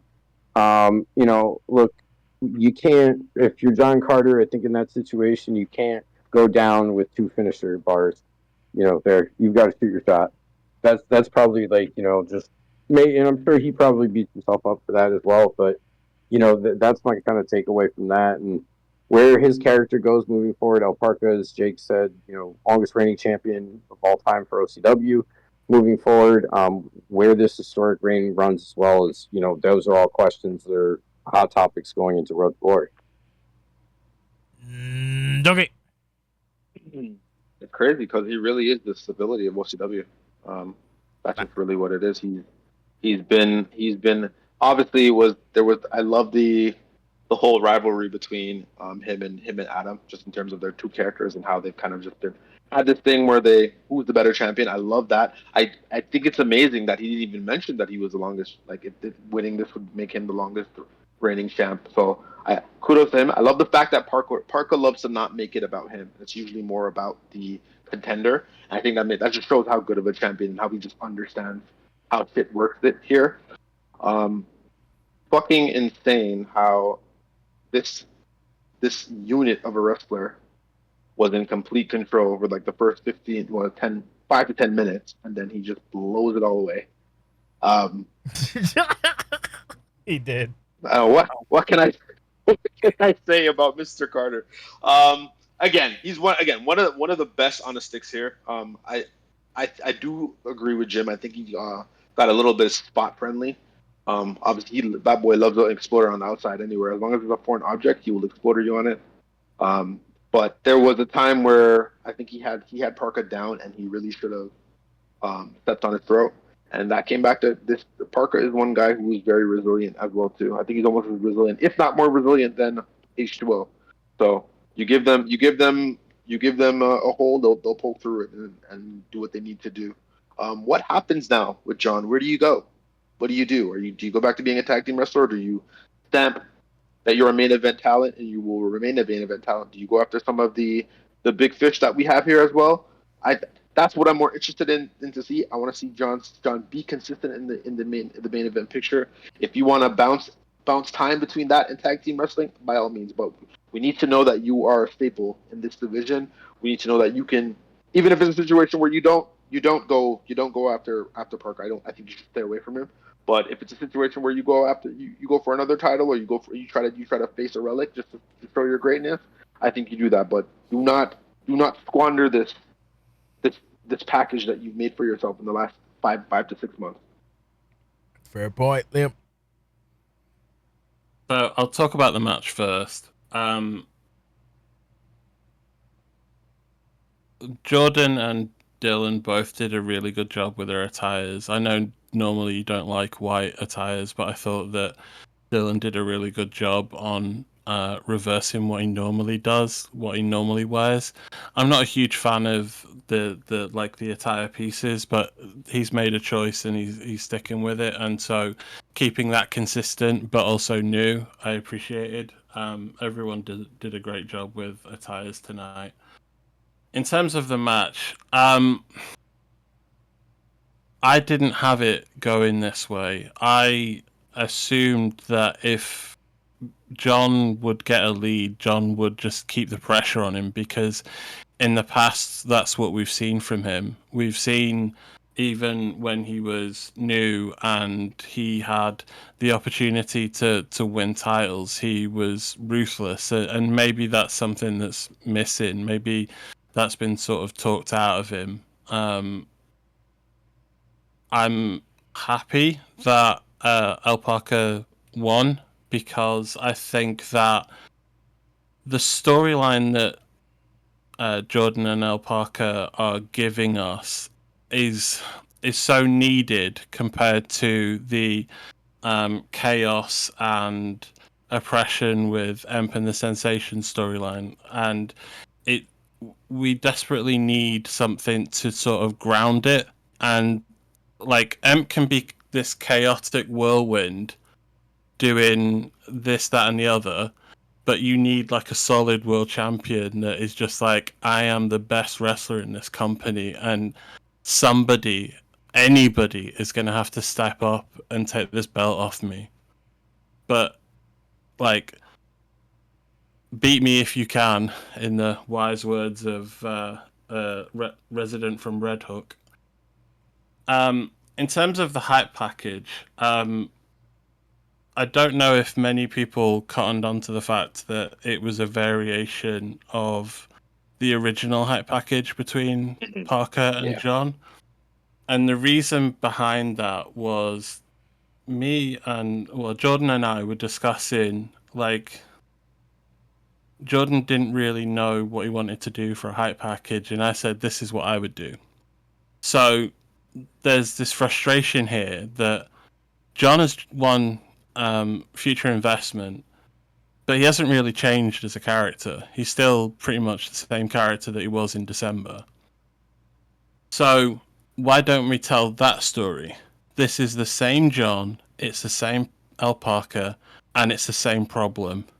You are trying to cause instability in Alpaca's kingdom, and this is about neutralizing that threat. And all the layers of being champion is so fucking lonely, and it's so fucking hard. And is John ready for that? Because he's had flirtations with it. He's beat Tony Everett. No, not Tony. Doc for the title, the light heavyweight title. And he didn't hold it for very long, if I remember rightly. He was tag champion, but he had Jordan Trance there. This would be his first singles title as like an established guy, verging on being a veteran, and it's lonely at the top. Yep, well said. It's going to be interesting though. What happens next now? Is it Max? Does he finally address Max? But what's next for John Carter? John Carter has been this character that has kind of had one foot in being a tag guy, one foot in being a world championship contender, and we've gone to him in Discord and said, you need to pick a lane, John. And kind of the lane's been picked for him, but is he gonna say, I'm gonna go back to tags? Or is he gonna say, actually no, I'm a world title challenger, and I'm going to prove everybody fucking wrong. Yep, absolutely. That's the beauty of these things. When when it's time to when you come up short, you have to find a new avenue and get back to where you got to get back, or we just do it like the old days and just keep having a fight until John wins. But that was like 2005, 6 type shit. So we don't do that nowadays. But kudos to him, right? Because he could have been a complete and utter dork and went after Emp, right? Yeah, I like the I fact don't think that he would have been a dork. I think he would have been the top babyface in the company. You think so? Nah. Yeah, yeah. Remember, we have 2 oppressive champions. For me, We do. The reason why I think this would have been a bigger deal is because this man has been an absolute menace in the ring, right? Like nobody can touch him, and John arguably came the closest out of the last maybe 5 or so challengers. Closer than Mac? He came to close. Yeah. Remember, Max got beat twice. Yeah, Mac was closer. Like he had him by 2 finishes, and the next one Parker would have had to lay down. So like, you said Mac. Mac. I was talking about Max. Oh, Max. Yeah, Nate Mac. Iceman Mac. Okay. Oh yeah. Nate's first. Yeah. Other than Max, yeah. Yeah, that's fair. Yeah, Nate's first match. I thought Nate was gonna win. Yeah, but the rematch was like, nah, bruh. Yeah, facts. That's true. But like even this match, right? It was a rematch, and John dominated him for the first 5 to 10 minutes. It was longer than that, but then that outside shit, and it just went sideways, and it'd be like that. I think he lost it. So it's gonna be interesting to see where these 2 individuals go. What's next? I would love if I were to fantasy book if this man holds onto this title for any longer, Daddy's got to come back. Oh God, Who? He said Daddy's got to come back. Yeah, Daddy's got to come back. I thought you were talking about Hunter McIntyre. John Carr's daddy's not coming back. No, man. Bingo. B17. He said daddy. Oh. Daddy, he's daddy, never. I don't think he's been. Yeah. He's never been OCW, and Parker's never been CCW. I think they each challenged once apiece at one point. Yeah. B17's not coming back for El Parker because he knows what's going to happen. Like TV is one thing, but pay-per-view Parker is Parker traumatic stress disorder, and bingo. But is they- not going to All want right, that. so now if you want to go handler, or if you want to go handler for handler, if you want to go, remember they did meet on pay-per-view, They did. and When? King of OCW, and he knocked him out the fucking bracket. B17 knocked Parker out the bracket. Now How you many can years say- ago? See, And now what game was now that? we're gonna go. See, now we're gonna go by. See, you can't weaponize history. You can't. Last We time can they- weaponize they- history because we're on this game. We're not on 2K19. All right, sure, Fair, cool. fair. Yeah, when they met in Last- 2K19, but it doesn't count as on TV. But I digress. Last time they faced each other, I saw 50 cal. Yeah, that's 5 years. Just All I saying. can say. Yeah, last time they If fought. you- So you compare it, hey, man. If Bingo comes off the couch and decides he's not old and washed, then he can find out from El Parker. Jeez.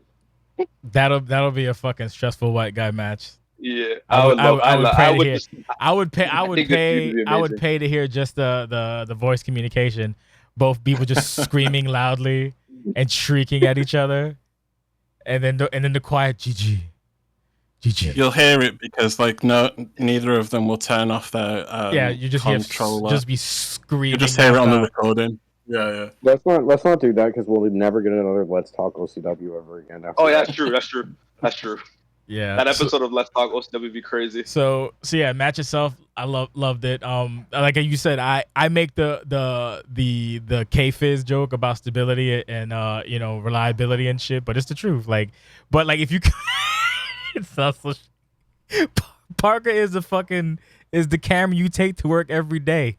And sometimes on the weekend, if you want to get crazy, you maybe open it up a little bit. That car will never let you down. That motherfucker is good to go, reliable, doesn't need a lot of maintenance, takes care of itself. As long as you put a little oil in that motherfucker, he good to go. Whereas Empress is a fucking if it's a light drizzle outside and you hit the gas, you might die. Chaotic. Mm-hmm. So Yep. it's interesting. But we do have 2 oppressive champions on 2 different in 2 different what's it called? In 2 different phases, I guess, or 2 different what the fuck is the word I'm looking for? God damn it! I think phases is right because Emp's just starting out and I mean El Parker phases is- and like spectrum. Like you have Ends of the spectrum. yeah, you go. Yeah, that shit. Yeah. I can't. My fucking brain doesn't work anymore. Okay, speaking of spectrum and phases and all that shit. Oh, we have one more. We have. I do believe it is a Pearl and fucking Cheryl. Like Jesus Christ. I don't know what to add to this. So we'll go with Liam first, then Junkie, then Jim. Go for it. It's surprising because I thought we were gonna see more with Pearl and Kaya and Megan Suzuki, but it's not unwelcome. I think Cheryl needs to pivot because she's been working with Marissa for a while now, and if a title match isn't in her future, then she needs to work with somebody that is going to explore more layers, and Pearl's probably the right person to do that because of the relationship with Bash and the hacking aspect that allows Pearl to be downright devious and invasive and investigative and expose a lot of truths about Cheryl. So, as I said earlier about more layers, like Cheryl's been pretty relentless about the presentation of being this very confident, aggressive, insulting figure, and now we're seeing that human element. The what do I do next? And now she's got this problem in Pearl. So I'm excited to see where it goes. Junkie. Feels like we're getting a babyface turn here, kind of, sort of. That's what's kind of what I'm getting from it. Just the fact that it's getting very personal, it's getting very relatable. Now that she's bringing in the. I remember her first couple of posts on the forum.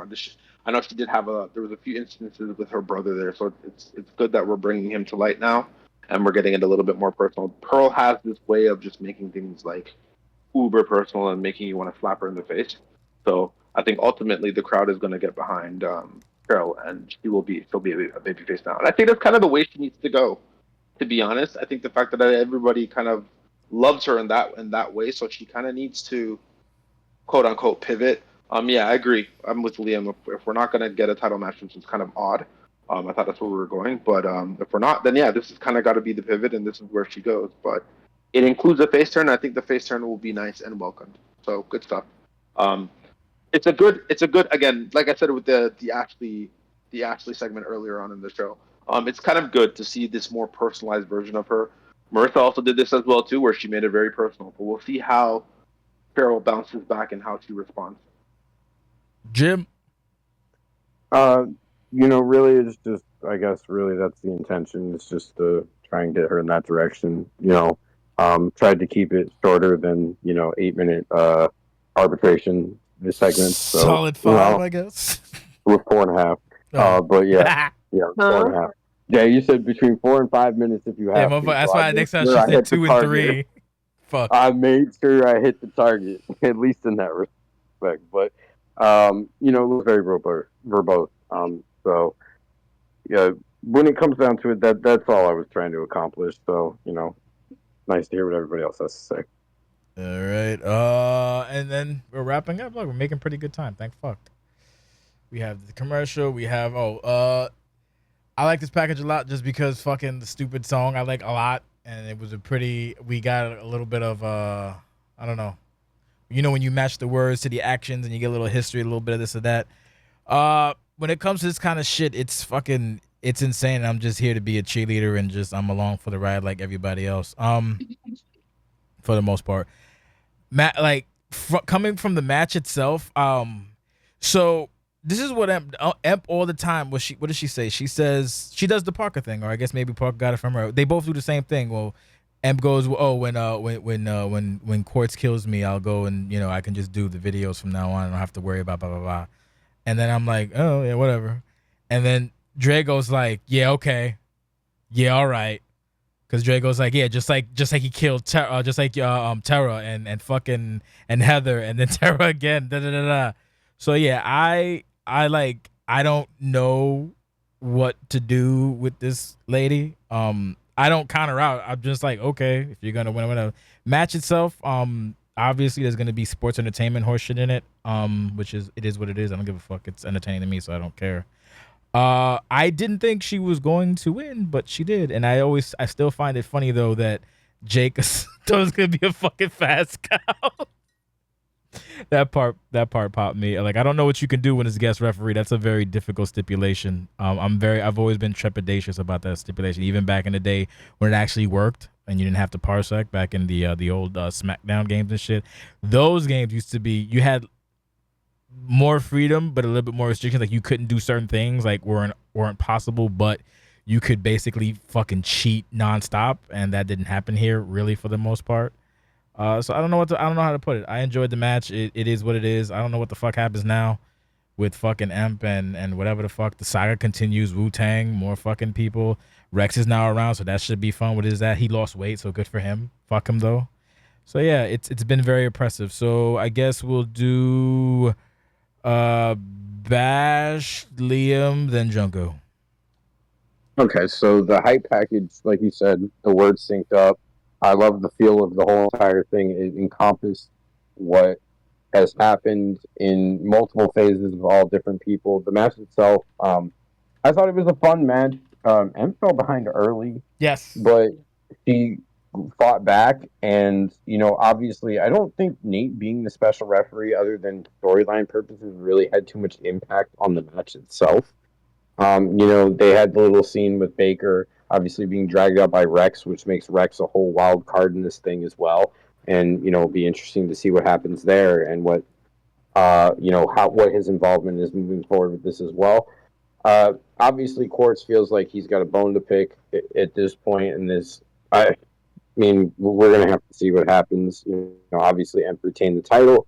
I enjoyed this match. And I felt like the way that things were cut in was perfect. It wasn't overdone at all or anything like that. And everything was smooth and just enjoyable. Liam. Okay. I really liked the hype package. Always with Jake and Max and Rye, always do really great work. And having tinkered a little with trying to do like text videos or lyric videos, in my level of experience, it's a pain in the ass. So the fact that Olivia was able to do it and do it so well, and I think she uses Vegas, and she can correct me if I'm wrong, and she was using Vegas. After Effects for it. It's Vegas. Yeah, it was really good. I enjoyed the build to the match because it could have been really easy to sort of have Emp not really acknowledge that Quartz was chasing Bingo and she just dethroned Bingo, and she could have been like, I'm going to go in a totally new direction. I'm going to do something else. I'm going to put my foot on the throat of this men's division. So I enjoyed the fact that we kept continuity and Quartz was the challenger. I enjoyed the match. I enjoy when we get presentation bits in matches. I'm always apprehensive about how much is used because I know that OCW is a place that is more about competition, and we like to see the competitive match play out more than we do the presentation. I understand that when it's the world title match or the main event, that you get a bit more license in those types of matches to do storyline things. I don't have any criticisms about the storyline things. I think everything sort of worked out. I would have preferred for a fast count. I think that would have been better, but comp is comp, and we got what we got. I mean, technically, he could have counted fast, but like I know handler perspective, he wouldn't, because that's just it's not even that it's cheating. It's just that like him as a person wouldn't do that shit. Like, because remember back in the day, people would have. Yeah, I know, but people would have. Like I've seen it plenty of times back in old OCW. Like my favorite one, there was a title match. Actually, I think it might have been Nate was in the match too, and fucking there was a guest referee and a manager. So the manager was on the opponent, and the referee was on the opponent. So like you back in the day used to be able to grab the legs. So they would grab the legs. Any move, there was like a fucking fast count. It was like watching it was like, what the fuck is happening? It looked real bad, but that's different times. But as far as you said, like those elements aren't strictly like specific to the main event. Like I think I kind of get what you're saying, but I need to correct you in a bit. Like I'm okay with like story elements, but you have to build a little bit of cachet with it first, and then you also have to make sure that regardless of anything, two things happen. Number one, you go based on the competitive result. First of all, that's the first thing, and number two, you have the original ready to go. So if there's any like trepidation or whatever the fuck, I can go and look at the match. Oh, okay, cool. That's the first two factors. And then after that, you have to make sure that it's not like grotesquely overdone. Like what happened tonight, that's fine. If it was like certified greatness every single time, number one, that would get old. And then number two is like at that point you gotta you gotta cut it back. So I don't necessarily mind people blending in as long as it follows the competitive result and as long as it doesn't negate the competitive result. Like I said, the thing like Jake suggested or Cass suggested with the Hell in the Cell, like that also probably goes from a point of them not knowing as well. But you can just ask like, hey, is it all right if we whatever based on, you don't have to spoil the result, and then be like, all right, cool.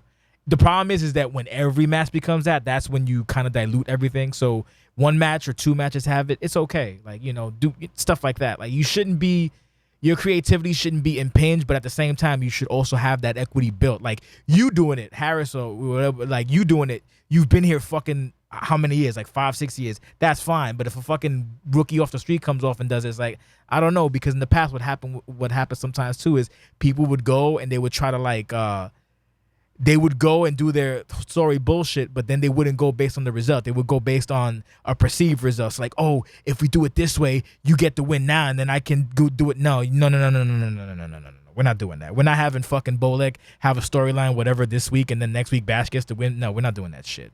So keep it to the story and keep it to the thing, and and I'm good. And just in moderation. Like it's one right now. It's one person doing it, so it's fine. But like if we have 5 or 6 people doing it, then it's like we gotta dial it back completely. If that makes any sense to anybody. Does it make sense? The license. Yeah, the license point that I was making was more to the point of like, it's okay if it happens in one match, but if it happens in 10, then we're all going to be looking at each other going, well, weeklies don't have this, so why are we doing it for pay-per-view for every match? Like, exactly. We don't need to. That's what my comment about license was about. Yeah, I just, like I said, it helps the story, and it's like entertaining. It's never fucking undone. I was just surprised at the fucking outcome had. Like, I don't know how the fuck she does it. And I don't know what the fuck happens next, which is the best part about these kind of things. We just see what kind of chaotic shit happens, and we go from there. So I usually have my conversation with everybody, the champions and everybody after. So I'll be doing that tomorrow or Monday or some shit, and we'll find out what the fuck you motherfuckers are up to. We can start wrapping it up. Junkie, we didn't forget about you. Go for it. Or are you dead? Wasn't it Jim next? No, Jim already went. Oh, my bad. Sorry. Okay. What do you mean you don't know how she does it? No, I mean like I always in terms of her winning. Not like because she to her she doesn't win, and then Cass goes and doesn't. You know what it is? I think Emp loses a lot. I think that she just her wins make it so that her losses don't look as like because we were going through it. He owns this, man. Yeah, we were going through this shit. It's like she's not like undefeated at all. It's just I don't know. It's just the aura or some shit. Whatever the fuck you can say. She owns the Jake verse. I keep telling you this. God. That's why he was not going to. He was not going to win. The reason why he's not going to win is because he came in here and he mentioned your son's name. He made it about the CCW title, but realistically, if you had kept it about the CCW title, he'd probably be a little bit more successful. But he decided to mention your son's name, and now we're here. This stuff. The reason why he's not getting the results and he feels so defeated right now is because he should have kept his mouth shut and focused on what he needs to do, right? But he wanted to come up, stir shit up, and now we're here. So it is what it is. I don't he did fuck with at all, right? And I think I'm getting what I wanted, as I said it last week, is that he's gonna have to see Nate 1-on-1 for whatever. If it's for the title, it's for the title. If not, but he can't focus on the CCW title or this little stupid regime he's built up until he gets that monkey off his back or that goat off of his back. That's really what it is. In terms of the match, again, I'm not Right? Am I wrong? If we go You know think what? about it. If you watching the match when I was calling, I'm like, yo, he keeps fucking starting like is like it happens to Greg. Greg gets knocked down or whatever, but he keeps Yep. he keeps fucking with him. Like the only think- time he was validated was the fucking when he didn't see it, or if we go like blending kayfabe or whatever, when he did the rope break count. That was it. That's whatever. But fucking Think about it. It he goes keeps all doing the way back. It goes all the way back to fucking Tara. Tara is there. Tara is Jake first. She tried. Jake Emp owns Jake. That's just really what it is. Like Emp owns Jake's IQ, his whole IQ, or his whole Yeah, this is what it is. It's the truth, right? She owns him. So like he just needs to, he should have left. What he should have done, he really should have doubled down on Daddy. But again, it was a situation where he wanted to, like get in Daddy's head, and he should really be blaming Daddy. Should be blaming him for losing. Realistically, I think if it was just B17 and B17 versus Emp, well, Daddy would probably still be here, and we wouldn't have to worry about Emp just dominating the title in this whole situation. But again, all jokes aside, I loved the match overall. I think they've done this is their second special guest referee match. So I think they get it. They just understand how it's done, and it's done properly. Whoever the ref is usually does a really good job in terms of like the cadence. I love the fact that the whole referee stuff in like courts or M ducking the lariat, and then him hitting Nate, and then the whole situation with the low blow. Just I think overall, like it told a really good story, and it also didn't take away from like the comp aspects of it. So that's why I don't necessarily care as long as you tell a story. If you want to put like cutscenes or things inside of it, as long as it adds to the story and we're not confused, I really don't give a damn. As long as I'm entertained, that's all. And I just think she does it really well. These are two of the best storytellers in the whole entire Fed, so it's pretty good. But I don't look at this as like Quartz versus Emp. This is just like the wonderful adventures of Quartz, and Quartz just not understanding that you're the reason as to why things are going your way. That's what I love about it. I think Jake's done a really good job of telling that story. I don't think he's going to win against Nate either, whether it's that resolution at all. So it's going to be interesting. What was cool for me was a new moving piece in like Rex coming out with Anthony Baker. I always thought, I didn't think that Quartz really cared about Anthony Baker too much. I thought he was just a pawn, but clearly he cares. He cares about the wrestlers here or whatever. It's just related in a very weird way, almost like a pompous way. That's just me. That's how I look at it. But overall, really good. This has been one of the best storylines, I think. Overall, I said it when he came back. He came back at 20th anniversary, I believe. It's a big deal when Quartz is around. That's just really what it is. Like, and you can see it. I didn't at first when I first came and I was like, this is kind of boring. But there's so much layers to this man, regardless of what color he is. So that again, I got to give him those flowers. What happens now? I kind of want to see somebody else take down him. I don't want it to be Quartz, just because Quartz and Nate have issues and they have things that they gotta deal with, and I don't think that's going to only last within one pay-per-view or one segment that ends at one pay-per-view. I think it's going to be multiple pay-per-views when it comes to Quartz and Nate. So I would like to see somebody else. Who it is, I have no idea, but I'm sure it'll be interesting. Again, this woman doesn't really care about like the legacy of that title. She just wants it because she wants it. That's just her. That's been her storyline. That's been her character. That's just what it is. So hopefully, somebody who cares about withholding the legacy of the CCW title steps up, and we have some good stuff going into that resolution. Fucking oddly enough, Emp doesn't watch wrestling, but Emp like understands the basics of fucking. She fucking quoted Cornette. She said this like a hat on a hat. He's lying to you. She's not lying to me. She would never lie to me. Stop, motherfuckers. I get triggered. She knows wrestling. I know she knows wrestling, but like she doesn't watch it. Like she doesn't like watch, religiously or whatever. Either way, entertaining shit. Keep paying attention. So it's funny you mentioned Quartz and Nate, but like I don't think Nate has ever beat Quartz, to be honest with you. And then oddly enough, earlier when we were talking about when Liam was talking about Cass and Nate, fucking Cass has beat Nate twice so far, Liam, in the recent future. So the thing about like Nate's gonna always be Cass, that hasn't happened. That fucking Cass is annoying and he fucking skates by, but he does. He has a couple. I think right now I think it's 2 on Nate from the last time they fought, especially like this past season and change. I believe you said he was 5. Quartz has 2 wins because he beat him. I believe you said he was 5-0 against Nate Quartz. I'm No, pretty sure 5-0 at Summercide, I think, isn't Oh, it? sorry. You know, and 5-0 we at Summer. and sadly, neither of us touched on that during the fucking.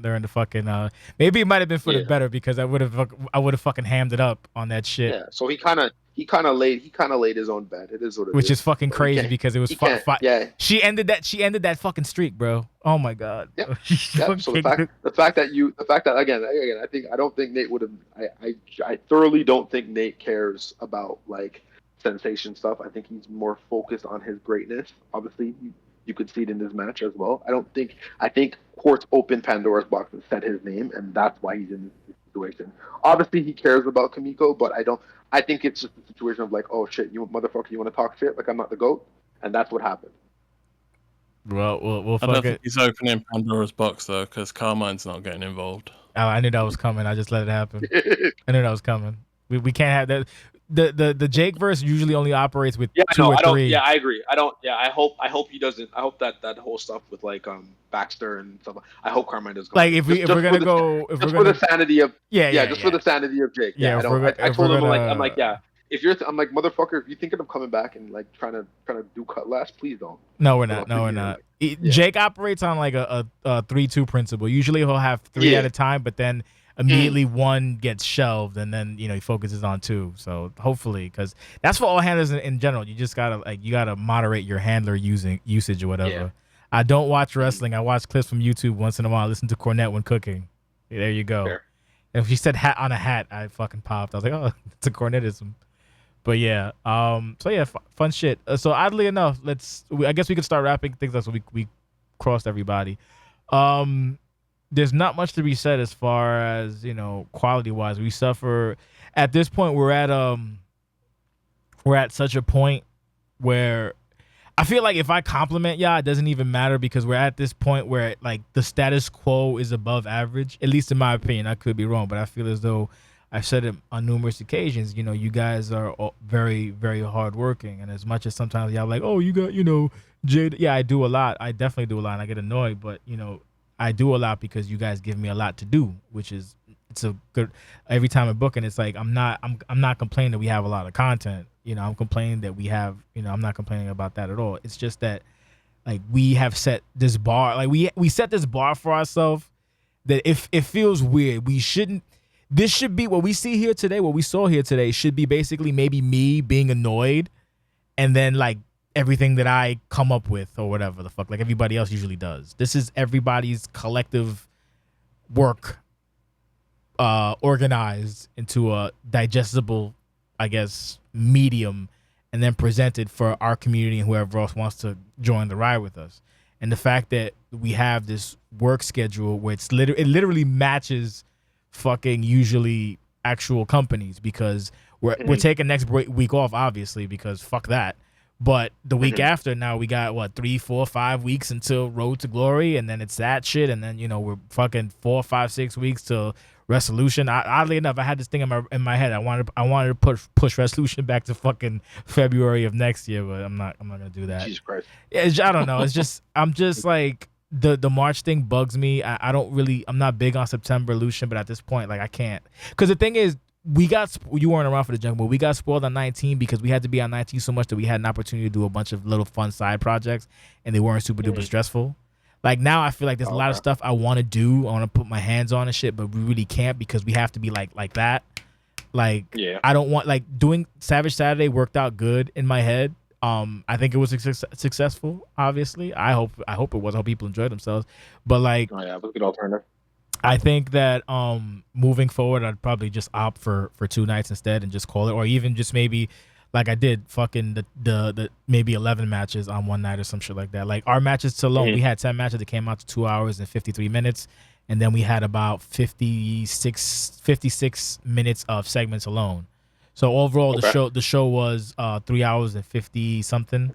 It was less than 4 hours, and this podcast is not going to go 4 hours. But Parker, I think, was right. He said 2:15, so we're at 2:18 right now. That's only because we slowed it down a little bit. But we're about to wrap up very shortly.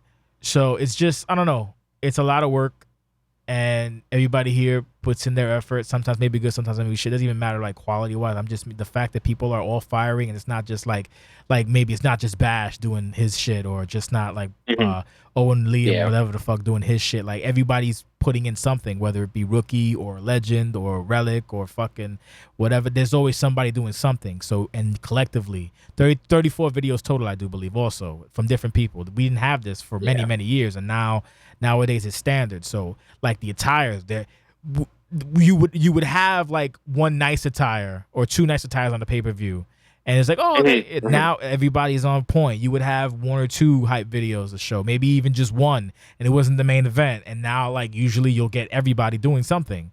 Like I was actually legit, like, because Nate's never been a video guy per se, so the one he did today, I was like, what the fuck, who where's this man been hiding? I've never like this was excellent. Like I was like, I'm aware people have everybody seems to like seem to be responding well to criticism as well too. I think that's that's the biggest thing. Somewhat. I've tried majority. To like, go ahead, say what you majority. You said when we get a pay-per-view where every match has a high package, we'll get like a forum badge or a Discord badge. Did I say that? Oh, that was that time when, remember, I think that was the one where Bolek was the one that missed or whatever. I mean, I can still do it, but at this point it's like we've done it a couple already. So let's get it done. Look at you trying to get fucking good. But there's only gonna be one. Like I'm not gonna do it every month. Yeah. No, it doesn't have to be every month. Because like remember it's already been unlocked. Like whatever pay-per-view was after the one where Bolek fucked up, everybody did. This is probably what with the season start. Certified had them all. Savage didn't. This one did. So we're pretty much like, I'll tell you what. Certified did. I don't think the Women's Future Investment did. Oh, you're right. Holy yeah, you're right. It didn't. Oh shit. Well, I guess it's the only one. All right, makes sense. Well, I'll figure something out. It's not a big deal. But then I'm gonna have a list of everybody who participated so I can fucking get this stupid badge out. But I'm only doing one. I'm not gonna do a bunch fucking every month. Like, hey guys, you get the Summercide badge and you get the Resolution badge. Then you get the fucking whatever, the hard target badge or some shit. Make a badge. I don't mind it. I'll figure it out. Just remind me and give me a list of who the fuck everybody was on. I can go from there. The fact that everybody would like everything was as a one-on-one was also a bonus for this pay-per-view. So anyway, enough of that bullshit. Do we want to do top 5 or top 3 matches? I think top 3 to be more exclusive. What do you think? Top 3. Top 3. Okay, top 3. You can do an honorable mention, but top 3. Yeah, we'll do. All right, that's fine. We go as you want to take. So I'll go last, I guess, because my biases. So we'll start. We'll do Jim, Liam, Junkie. Go. Top 3 matches. Number 1 was Nate and Cass. Number 2 is the OCW title. And number 3, the match I enjoyed the most was probably Amart and Paul Harris. Okay. Any honorable mentions? Honorable mention would be the women's title match, actually, with some of the stuff that happened in there. Okay, fair enough. Was it Junkie or Liam? I forget. Me. Go for it. I'll go Parker, John Carter, 2, Marissa Ashley, and 3, despite saying that I felt it went too long, I'll say Cass and Nate. Okay. I think it might have been the entrances that got you, because that shit, when I saw the runtime, it got me too, but it was actually 18 minutes. No, it was the matches. The entrances I don't really count. Oh. Because that part felt kind of fucking long. I'm trying to think if I think it was this. Oh, actually no, the Parker Carter was I think 14 or 16. How long was this? It was. No, you're probably right because this shit was like 26 minutes. I just know it was 18 minutes of actual match footage. Junkie, you're up. Number 1, Paul Harris, Amart, just because of the good dichotomy we got with Paul Harris and just the overall metamorphosis. Number 2, Cass and Nate, just because Cass is a big deal. Number 3, yeah, sorry. Don't say that. Number 3, I would say, Parker and John. Just overall, just because John had it and then lost it. Okay. Honorable mentions, Rusty and Max, and the women's title. Okay. For me, top of the match tonight, Compy. Obviously, the biasness kicks in. My son and fucking idiot. OCW definitely. And then I don't know where to go between CCW, which is mild bias, women's, and then which is definitely not biased, and then the North American. So there will be a fist fight between those, and maybe I'll flip 4 coins and figure out my third. But that's where I'm at with those. I can't decide honorable mention. That's where I stand. How would y'all rate the show out of fucking five the star system like fucking Meltzer? Let's get that out the way too. We'll do. Doesn't matter. It just start speaking. We're wrapping up soon. Holy shit! Jim first, Liam, and no Jim, Junko, then Liam. Well, I was about to talk. God damn it! Well, you missed your opportunity. Jim's first. Go. Okay, fine. Okay, 3.5 stars. Okay. Wow. That's all you ever do. You're like me. You just want to be well, three is good. Junkie. This was better. This was better than Savage. I think this was a little bit better than Certified, if I'm not mistaken. No, I lied. 4. Go on. I like 4. Liam. Yeah, 4. I lied. I'll give it 4 stars as well. So I usually like to be on the low end of the spectrum, and my thing is if I feel like usually if a match doesn't deliver for me, it starts weighing heavily. But in this case, pretty much everything delivered for me match wise in some capacity. Like my only big issue was the Hell in a Cell, but that's just me and my little criticisms of it. So that's 1 out of 10. So I'm gonna go with a 4, and I think that's fucking it. I don't think have any. Oh, do we want to talk about the Iron Jaw at all? Probably not. Maybe use your brain and don't do that. I don't fucking know. Like there's sometimes it goes so fast I miss it. So, but I'm glad I do because if I do catch something, it immediately takes me out, and I'd rather not have that. So I'm kind of glad that I missed these things because I would be fucking furious about it because it's like, come on, bro. But it is what it is. What? Most people don't like benefit from popping, and I see like a lot of people do it like after somebody's hit like a fin, and then they go and they pin anyway. So it's just like it's kind of a waste. So that's why for me, like I just don't really care per se. There's a couple. There was I think one or two. Jake will remember them. I'm not gonna pretend. I think there was one for the Harris one. That one for sure. Marissa too. Ashley. Yeah, Marissa Ashley also, and it wasn't in the OCW at all, right? No, right? I don't think so. Yeah, okay. Yeah. My thing is, I've seen it pop once or twice properly. John did it one time. I can't remember when. I don't know. It was this season, and I know Bolek did it in one of the pay-per-view matches, and it was fucking like it was masterfully done, basically. Versus like just I don't know what to tell you because these are the things that we get speculative into, and I don't want to go speculative. I don't know, dude. Just fucking at the end of the day, like you say, like remember when I say comp is comp, it's like. We have to go by the competitive result, but it doesn't necessarily mean to be a fucking thirsty pig. One of the benefits of this current crop of people, most folks aren't thirsty pigs at all, so we usually get really good visually appealing matches. And then in the event where we have 2 highly competitive people that are good because they're both mechanically solid, the match looks good anyway. It's not like a fucking like a beating with a sack of potatoes. I don't know. That's my fucking my rant on it. Comp is very double-edged sword. That's why I don't really like him. It's valid. Like if you like for example, if it's good that you win a match but you don't, comp is comp and it is what it is. But it's like I don't want it to be a negative because this is what this is based off. Go ahead. Yeah, I would like to propose a new thing. What's your new saying? Instead of comp is comp, we should say the result is the result. Because that's way wordier, by the way.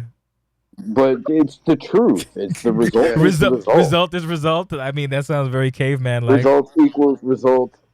Result is result. Yes, I mean that's the really like the spirit of it. You're trying to have a good match, but whatever happens in the end is what happens. You know what the problem? The problem that I have is also like I don't think it's a negative, but like sometimes you get the good, like you get what you want. We're like, okay, this is very important for this person to win, and it'll be great if they win, and then they do, and it's like this fucking worked out excellently, and sometimes you don't. The problem is like we can't. The reason this was made was the reason I made this place to begin with was 2 reasons. Because number 1, I always appreciated competition, and then number 2, it's like if you don't have that, this is a weird sidebar. I'm sorry. If you don't have that, then we get into the territory of having to fucking like Bolek like brother.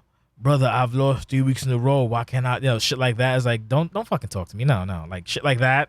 And then, cause see, everything that happens here is for the most part based on meritocracy. You compete or you tell good stories, and everything happens accordingly. Like for the most part, that's how it's supposed to be. And I think it does for the most. Regardless if people are K-fizzing or not, that more or less that's usually what takes place. So that's why I've always been a proponent of the competitive aspect, because at the very end I can also say like, if this guy goes, oh, how come I'm not in the main event? I'm like, my guy, you've lost like 7 matches in a row and you write 1 sentence role plays. What the fuck are you talking about? Get out my face. So I always have that versus having to just, so I think, I don't know where I was going with this. It's just that I feel like saying comp is negative, but it's not, but it is. I don't fucking know, dude. Got me all fucked up. I think it's misunderstood. I think the result is cleaner. Yeah. I think there needs to be a conversation about the usage of I Endure. Like, personally, I feel like as a player, the mechanics are the mechanics, and the best time to use it is after a signature or a finisher. I understand why people don't like it. I understand, like, it needs to be a community conversation. Like, if we don't want people to use it in that way, we should say that this is not an appropriate use of this payback, but tell people what an appropriate use of the payback is. Because I think other players will appreciate the clarity. It will allow them to choose what payback they want to use if they feel like I Endure's not for them. But like, personally, I feel like we shouldn't be telling people not to use it, but I understand that other people don't like it. Well, I don't think it's necessarily like not to use it. Like certain instances when would be the opportune time to use it versus using it like in a sense that looks kind of like Yeah. Like the opportune time is after a signature or a finisher, but that people might think is, well, I've got the advantage and you're getting rid of my advantage just with a payback. Like I think, like a matter of fact, I think that, like I said, when Bolek used, I think was it Bolek versus Nate that he used it, that he got stunned and he was standing up to get whatever, and right before then he popped it. Yeah, he popped it and he was able to reverse the whatever. Then he went to try to do his thing and got reversed. Like that I think is an appropriate usage versus maybe being down and then popping or some shit. I don't fucking. That's a discussion for another day. But that's a good point. Maybe we'll get into that weird discussion. The problem is when a lot of times you have discussions. It feels like almost like it feels like the conversation feels like double pinning. Like double pinning, I could see why double pinning would be a problem. I don't know. Popping Iron Jaw really. I don't think the severity is the same. Have we had like a double pin that ended in a loss? A few times. Yeah. Really? Yeah. I believe one of Rye's characters was involved. I want to say Claudio did it. I think it was Ryvon's one of Ryvon's. Because I know like but Pew does a double pin, but he does it as the fucking as the gimmick, and I don't ever remember the double pin ever winning. So like that we don't see that often. Like it's such a stupid weird line that we have to toe, and for the most part y'all do. So I can't really complain on that part. Like I said, I'm proud of everybody like who puts in shit, even if like I might not jibe what the fuck you're doing stuff. So fucking have fun, enjoy yourself, and it is what it is. That being said, there needs to be something done about fucking K-Fizz or whatever, and I don't know if I think we're too far gone to even do anything about it, because I find myself maybe missing it and then getting annoyed, and then it's like, am I getting annoyed for the wrong reason? Because my thing is like I walk the path of peace, because I know my words can affect people, negatively, especially because like I fucking just go for the throat immediately, and it's like it's not even like intentional, but it's like, oh shit, that's fucked up. So like maybe we have to have this conversation or something that like we discern, or at least make a conceited effort, or at the very least be like, oh yeah, I'm just fucking around, don't take me seriously, versus like, I don't know, dude. It's because I feel like that might cause more issue.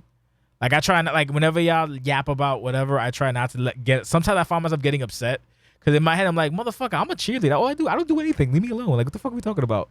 And then I feel like it bleeds in the commentary sometimes, and then I'm doing it to ham it up, but then sometimes I'm letting a little steam off. Cause like if this is such a like horrible time, right? Why is everybody achieving their more or less dreams if this is so like bad?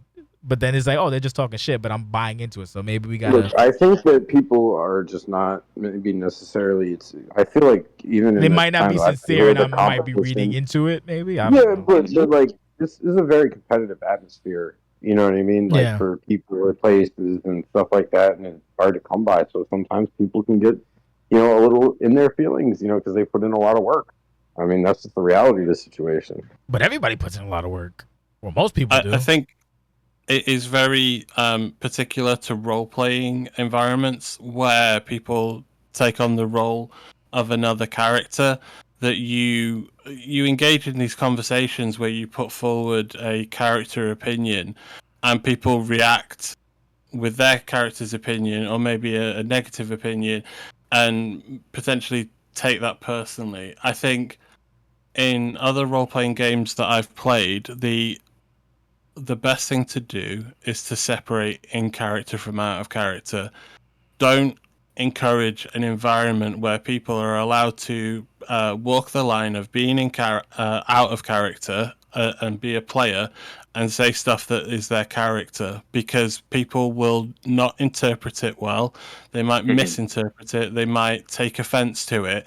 It's like there's been an awful lot of conversations I've had with Harvey in the past where he's taken an in character opinion, and he might shift from like H2O to Marcus to Heather, and it's like that must be really exhausting to try and think of the next thing to say, and also you don't know how people are receiving it. It's better to just like, in character is in character. That's what's on the show. It's what's on the forums. It's what's in the role plays. And if you want to have an in character area on Discord where people can talk, then fine. But if you're out of character, you are not saying stuff that is anything that could be construed as what your character might think, because you don't want people to, like you said, take those comments and then to bleed from in character to out of character, because all it does is cause problems and resentment. Because my thing is like I've always been like, I don't have a character per se. Like I'll say what I gotta say, but usually I feel like I can say what I feel as though that I have the ability that when I say shit, you can tell if I'm fucking around or if I'm actually sincere in what I'm saying. But maybe that might not be the case in my instance. I don't know. Hopefully I'm assuming. I think the people that would be able to tell that best are the people who've known you longest, and the people that are new who walk through the door maybe don't necessarily have that judgment because they don't know you that well. There are people that maybe feel like when you're hamming it up as a heel on commentating, that is this how Jay really feels, or is this the commentary style? And I think what contributes to that is like if we're in Discord and we're all sort of like, people are making in character comments in an out of character area, as some people might have a comment about Emp and Sensation, and someone says something shitty or petty, and there's a bite back that's in character or motivated by in character. It can be hard to separate, like, this is what was said, this is what's said on the stream. So is there a difference between what Jay, the person on commentary, says versus what Jay says on Discord? Do you know what I mean? Kind of. I don't know. I try to be as transparent as possible. And then if there's any like as far as like, I've never had somebody like, oh, what did you mean by that? Like no one's ever told me that. They've just usually like just kind of, I've never had that issue. It's Well, just they might not approach you about it. They might just internalize it. oh, that sucks. Just fucking take 2 minutes and be like, hey man, I'll let you know. Don't be afraid of this old man, bro. Why would you say it like that? Everybody's Because different. Not I everybody think comes to. I think there's a level. I don't know. I think for me the biggest thing is communication, right? So even if it's a situation where like you may have misinterpreted something or you're not sure, I think compartmentalizing it and then it festering and it becoming something bigger when you could have had a 30-second conversation with him would be a little bit better, right? That's just my honest opinion. Again, I get everybody's personality is different and you guys handle conflicts differently. I just think if there's a miscommunication, it makes no sense for you to just try to comprehend it based off of what you think that person was trying to say, as opposed to just having that conversation. It's usually better to just be like, hey man, what did you mean? Like either what did you mean by that, or like, are we good, or whatever the fuck. Like I try. Some people are just non-confrontational, and that's Yeah. Well, it's not even that's about how being they are. confrontational. Just fucking ask a question. No, I know. Does that some mean people, confrontation? That might mean confrontation. Shit. Yeah. My bad. Well, But for some I people think that is confrontation, but yeah. I think you'll run. You'll. I think you will find yourself. Things will be a little bit more difficult for you as opposed to not asking that question, right? Like say, like me and Jake said something about like a Junko or a Jubei sibling, and I didn't like it, or maybe I misunderstood, and I not go in there and at least try to comprehend or rectify the situation, be like, hey, what did you mean by this? What did you mean by that? You know what I mean? As opposed to being like, okay, well, Jay said this, so that's obviously what he meant, as opposed to Should I going ask to him the in source public? and Like being the like, fuck you talking about, Jake? whether Motherfucker. it's in public or whether it's private, I just think it's just better to get clarification as opposed to festering. Yeah. But that's just me. Yeah, I try. I get like, you know what? I think I take a lot of that fucking shit that people are yapping about like to heart, and it's like, y'all realize that's not the case at all. But I guess everybody's hamming it up. That's what I'm assuming. Like, it has to be, because there's no one in their fucking right fucking mind would think this way. But I was like, maybe you guys are really good at fucking at fucking whatever, and I'm just misinterpreting everything. Hopefully that's not the case. But what the fuck? What are you gonna do?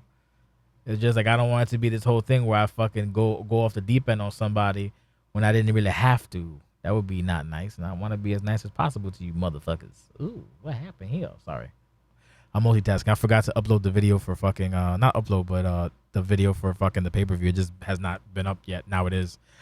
So if you want to check that out. So, all right, that's it. We have closing thoughts. Let's have a closing thought if we have, and then we're done, and then that's it, because we're making great time, and I fucked it up because we always fuck it up at the very end. Closing thoughts, anybody? Bash, anything to add? So I'm going to go ahead and get started here. I think more than anything else at this point in the season, with all the stories that have been told between Sabbath Saturday and tonight, I'm very intrigued to see where a lot of these continue to go, and how new faces cross paths. A lot of returns. So we're kind of like heating up. It's almost Lucian season, right? Like Road to Glory and then Lucian, if I'm not mistaken, if I looked at the calendar correctly. So, we're almost there. So I think it's that time of the year. Things are starting to heat up, and that Summercide set the tone for that. Liam. Good show. I'm excited to see where things go. Everybody keep up the good work, and if you're not working at the moment, time to put up your game. Junkie. Yeah, I echo Liam. Yeah, it's almost showtime. So if you have ideas, things of that nature, always jump in people's DMs, ask questions. My DMs are open. I am an open door. If you have questions or if you have opinions on your character or how the audience feels, I will gladly tell you. Great stuff. I think everybody overall is doing, just kind of to echo the last conversation we had. I think everybody's doing everything well. I think everybody's taking the criticism well and applying it to their characters and their stories. So keep up the good work. I thought I was gonna say that this was the best review, but it's not. But yeah, really good stuff. Really good stuff. I thoroughly enjoyed this show. So what's your best pay-per-view then? I think Certified was a little bit better. Really? Yeah. Okay. I think Certified was a little bit better, and I'll probably when we lost Daddy as well too. Probably what? Probably the pay-per-view that we lost Daddy as well was pretty good too. Oh, that wasn't Certified. Yeah. That was Certified. It was the one before. It was the one before. Really? Well, no, wait. What did we have before? No, we didn't. Certified. Hold on. We lost to Emperor, Certified Greatness. Did he lose? He lose at? Well, yeah. Wait. Yeah. Come on, bro. You can't. This is my. I might be getting old. I'm getting old. You can't. I'm getting old. Sorry. You can't do Ignore that me. gimmick, bro. Ignore me. Certified is better. I think the resolution where Sheldon beat Rust felt like a better show, just because like it had a happy ending, and I know Rust Cole's influence pervaded tonight by like heels going over a lot. No, we're still lacking babyface. If we're going that deep, my favorite was that fucking Lucian that I can't even remember which was. I think it was 15 or 6. The one was it the one in England? It was one of them that I fucking loved, and I think it was 15 or 60. The one in England. You said it was 15. I think it was 15. You said. Yeah, I think that goes down as my all-timer favorite Lucian. Yeah, we have we're still lacking. Was, the Pillars Collide with who won that one? Was it Quartz? Might have been that one then. We're still lacking baby faces, by the way. We Goddamn. are, but that's a constant problem in Holy this fuck. place. Everybody wants to be a fucking baddie, but we're not gonna get into that conversation because we're done now. Thank you everybody for listening to our horse shit. Appreciate you greatly. Thank you for staying up fucking way later than you should supposed to. I was only gonna have you here for a little while. You just didn't fucking leave, so I figured you're still happy. So fucking go rock on yourself. So yeah, that's pretty much it. Thank you for joining us. This shit went 3 hours and 43 minutes. Fuck you. Sorry. I tried to make it short, but it never did because it fucking. Oh god damn it. All right, we're done. Okay, bye. Peace out.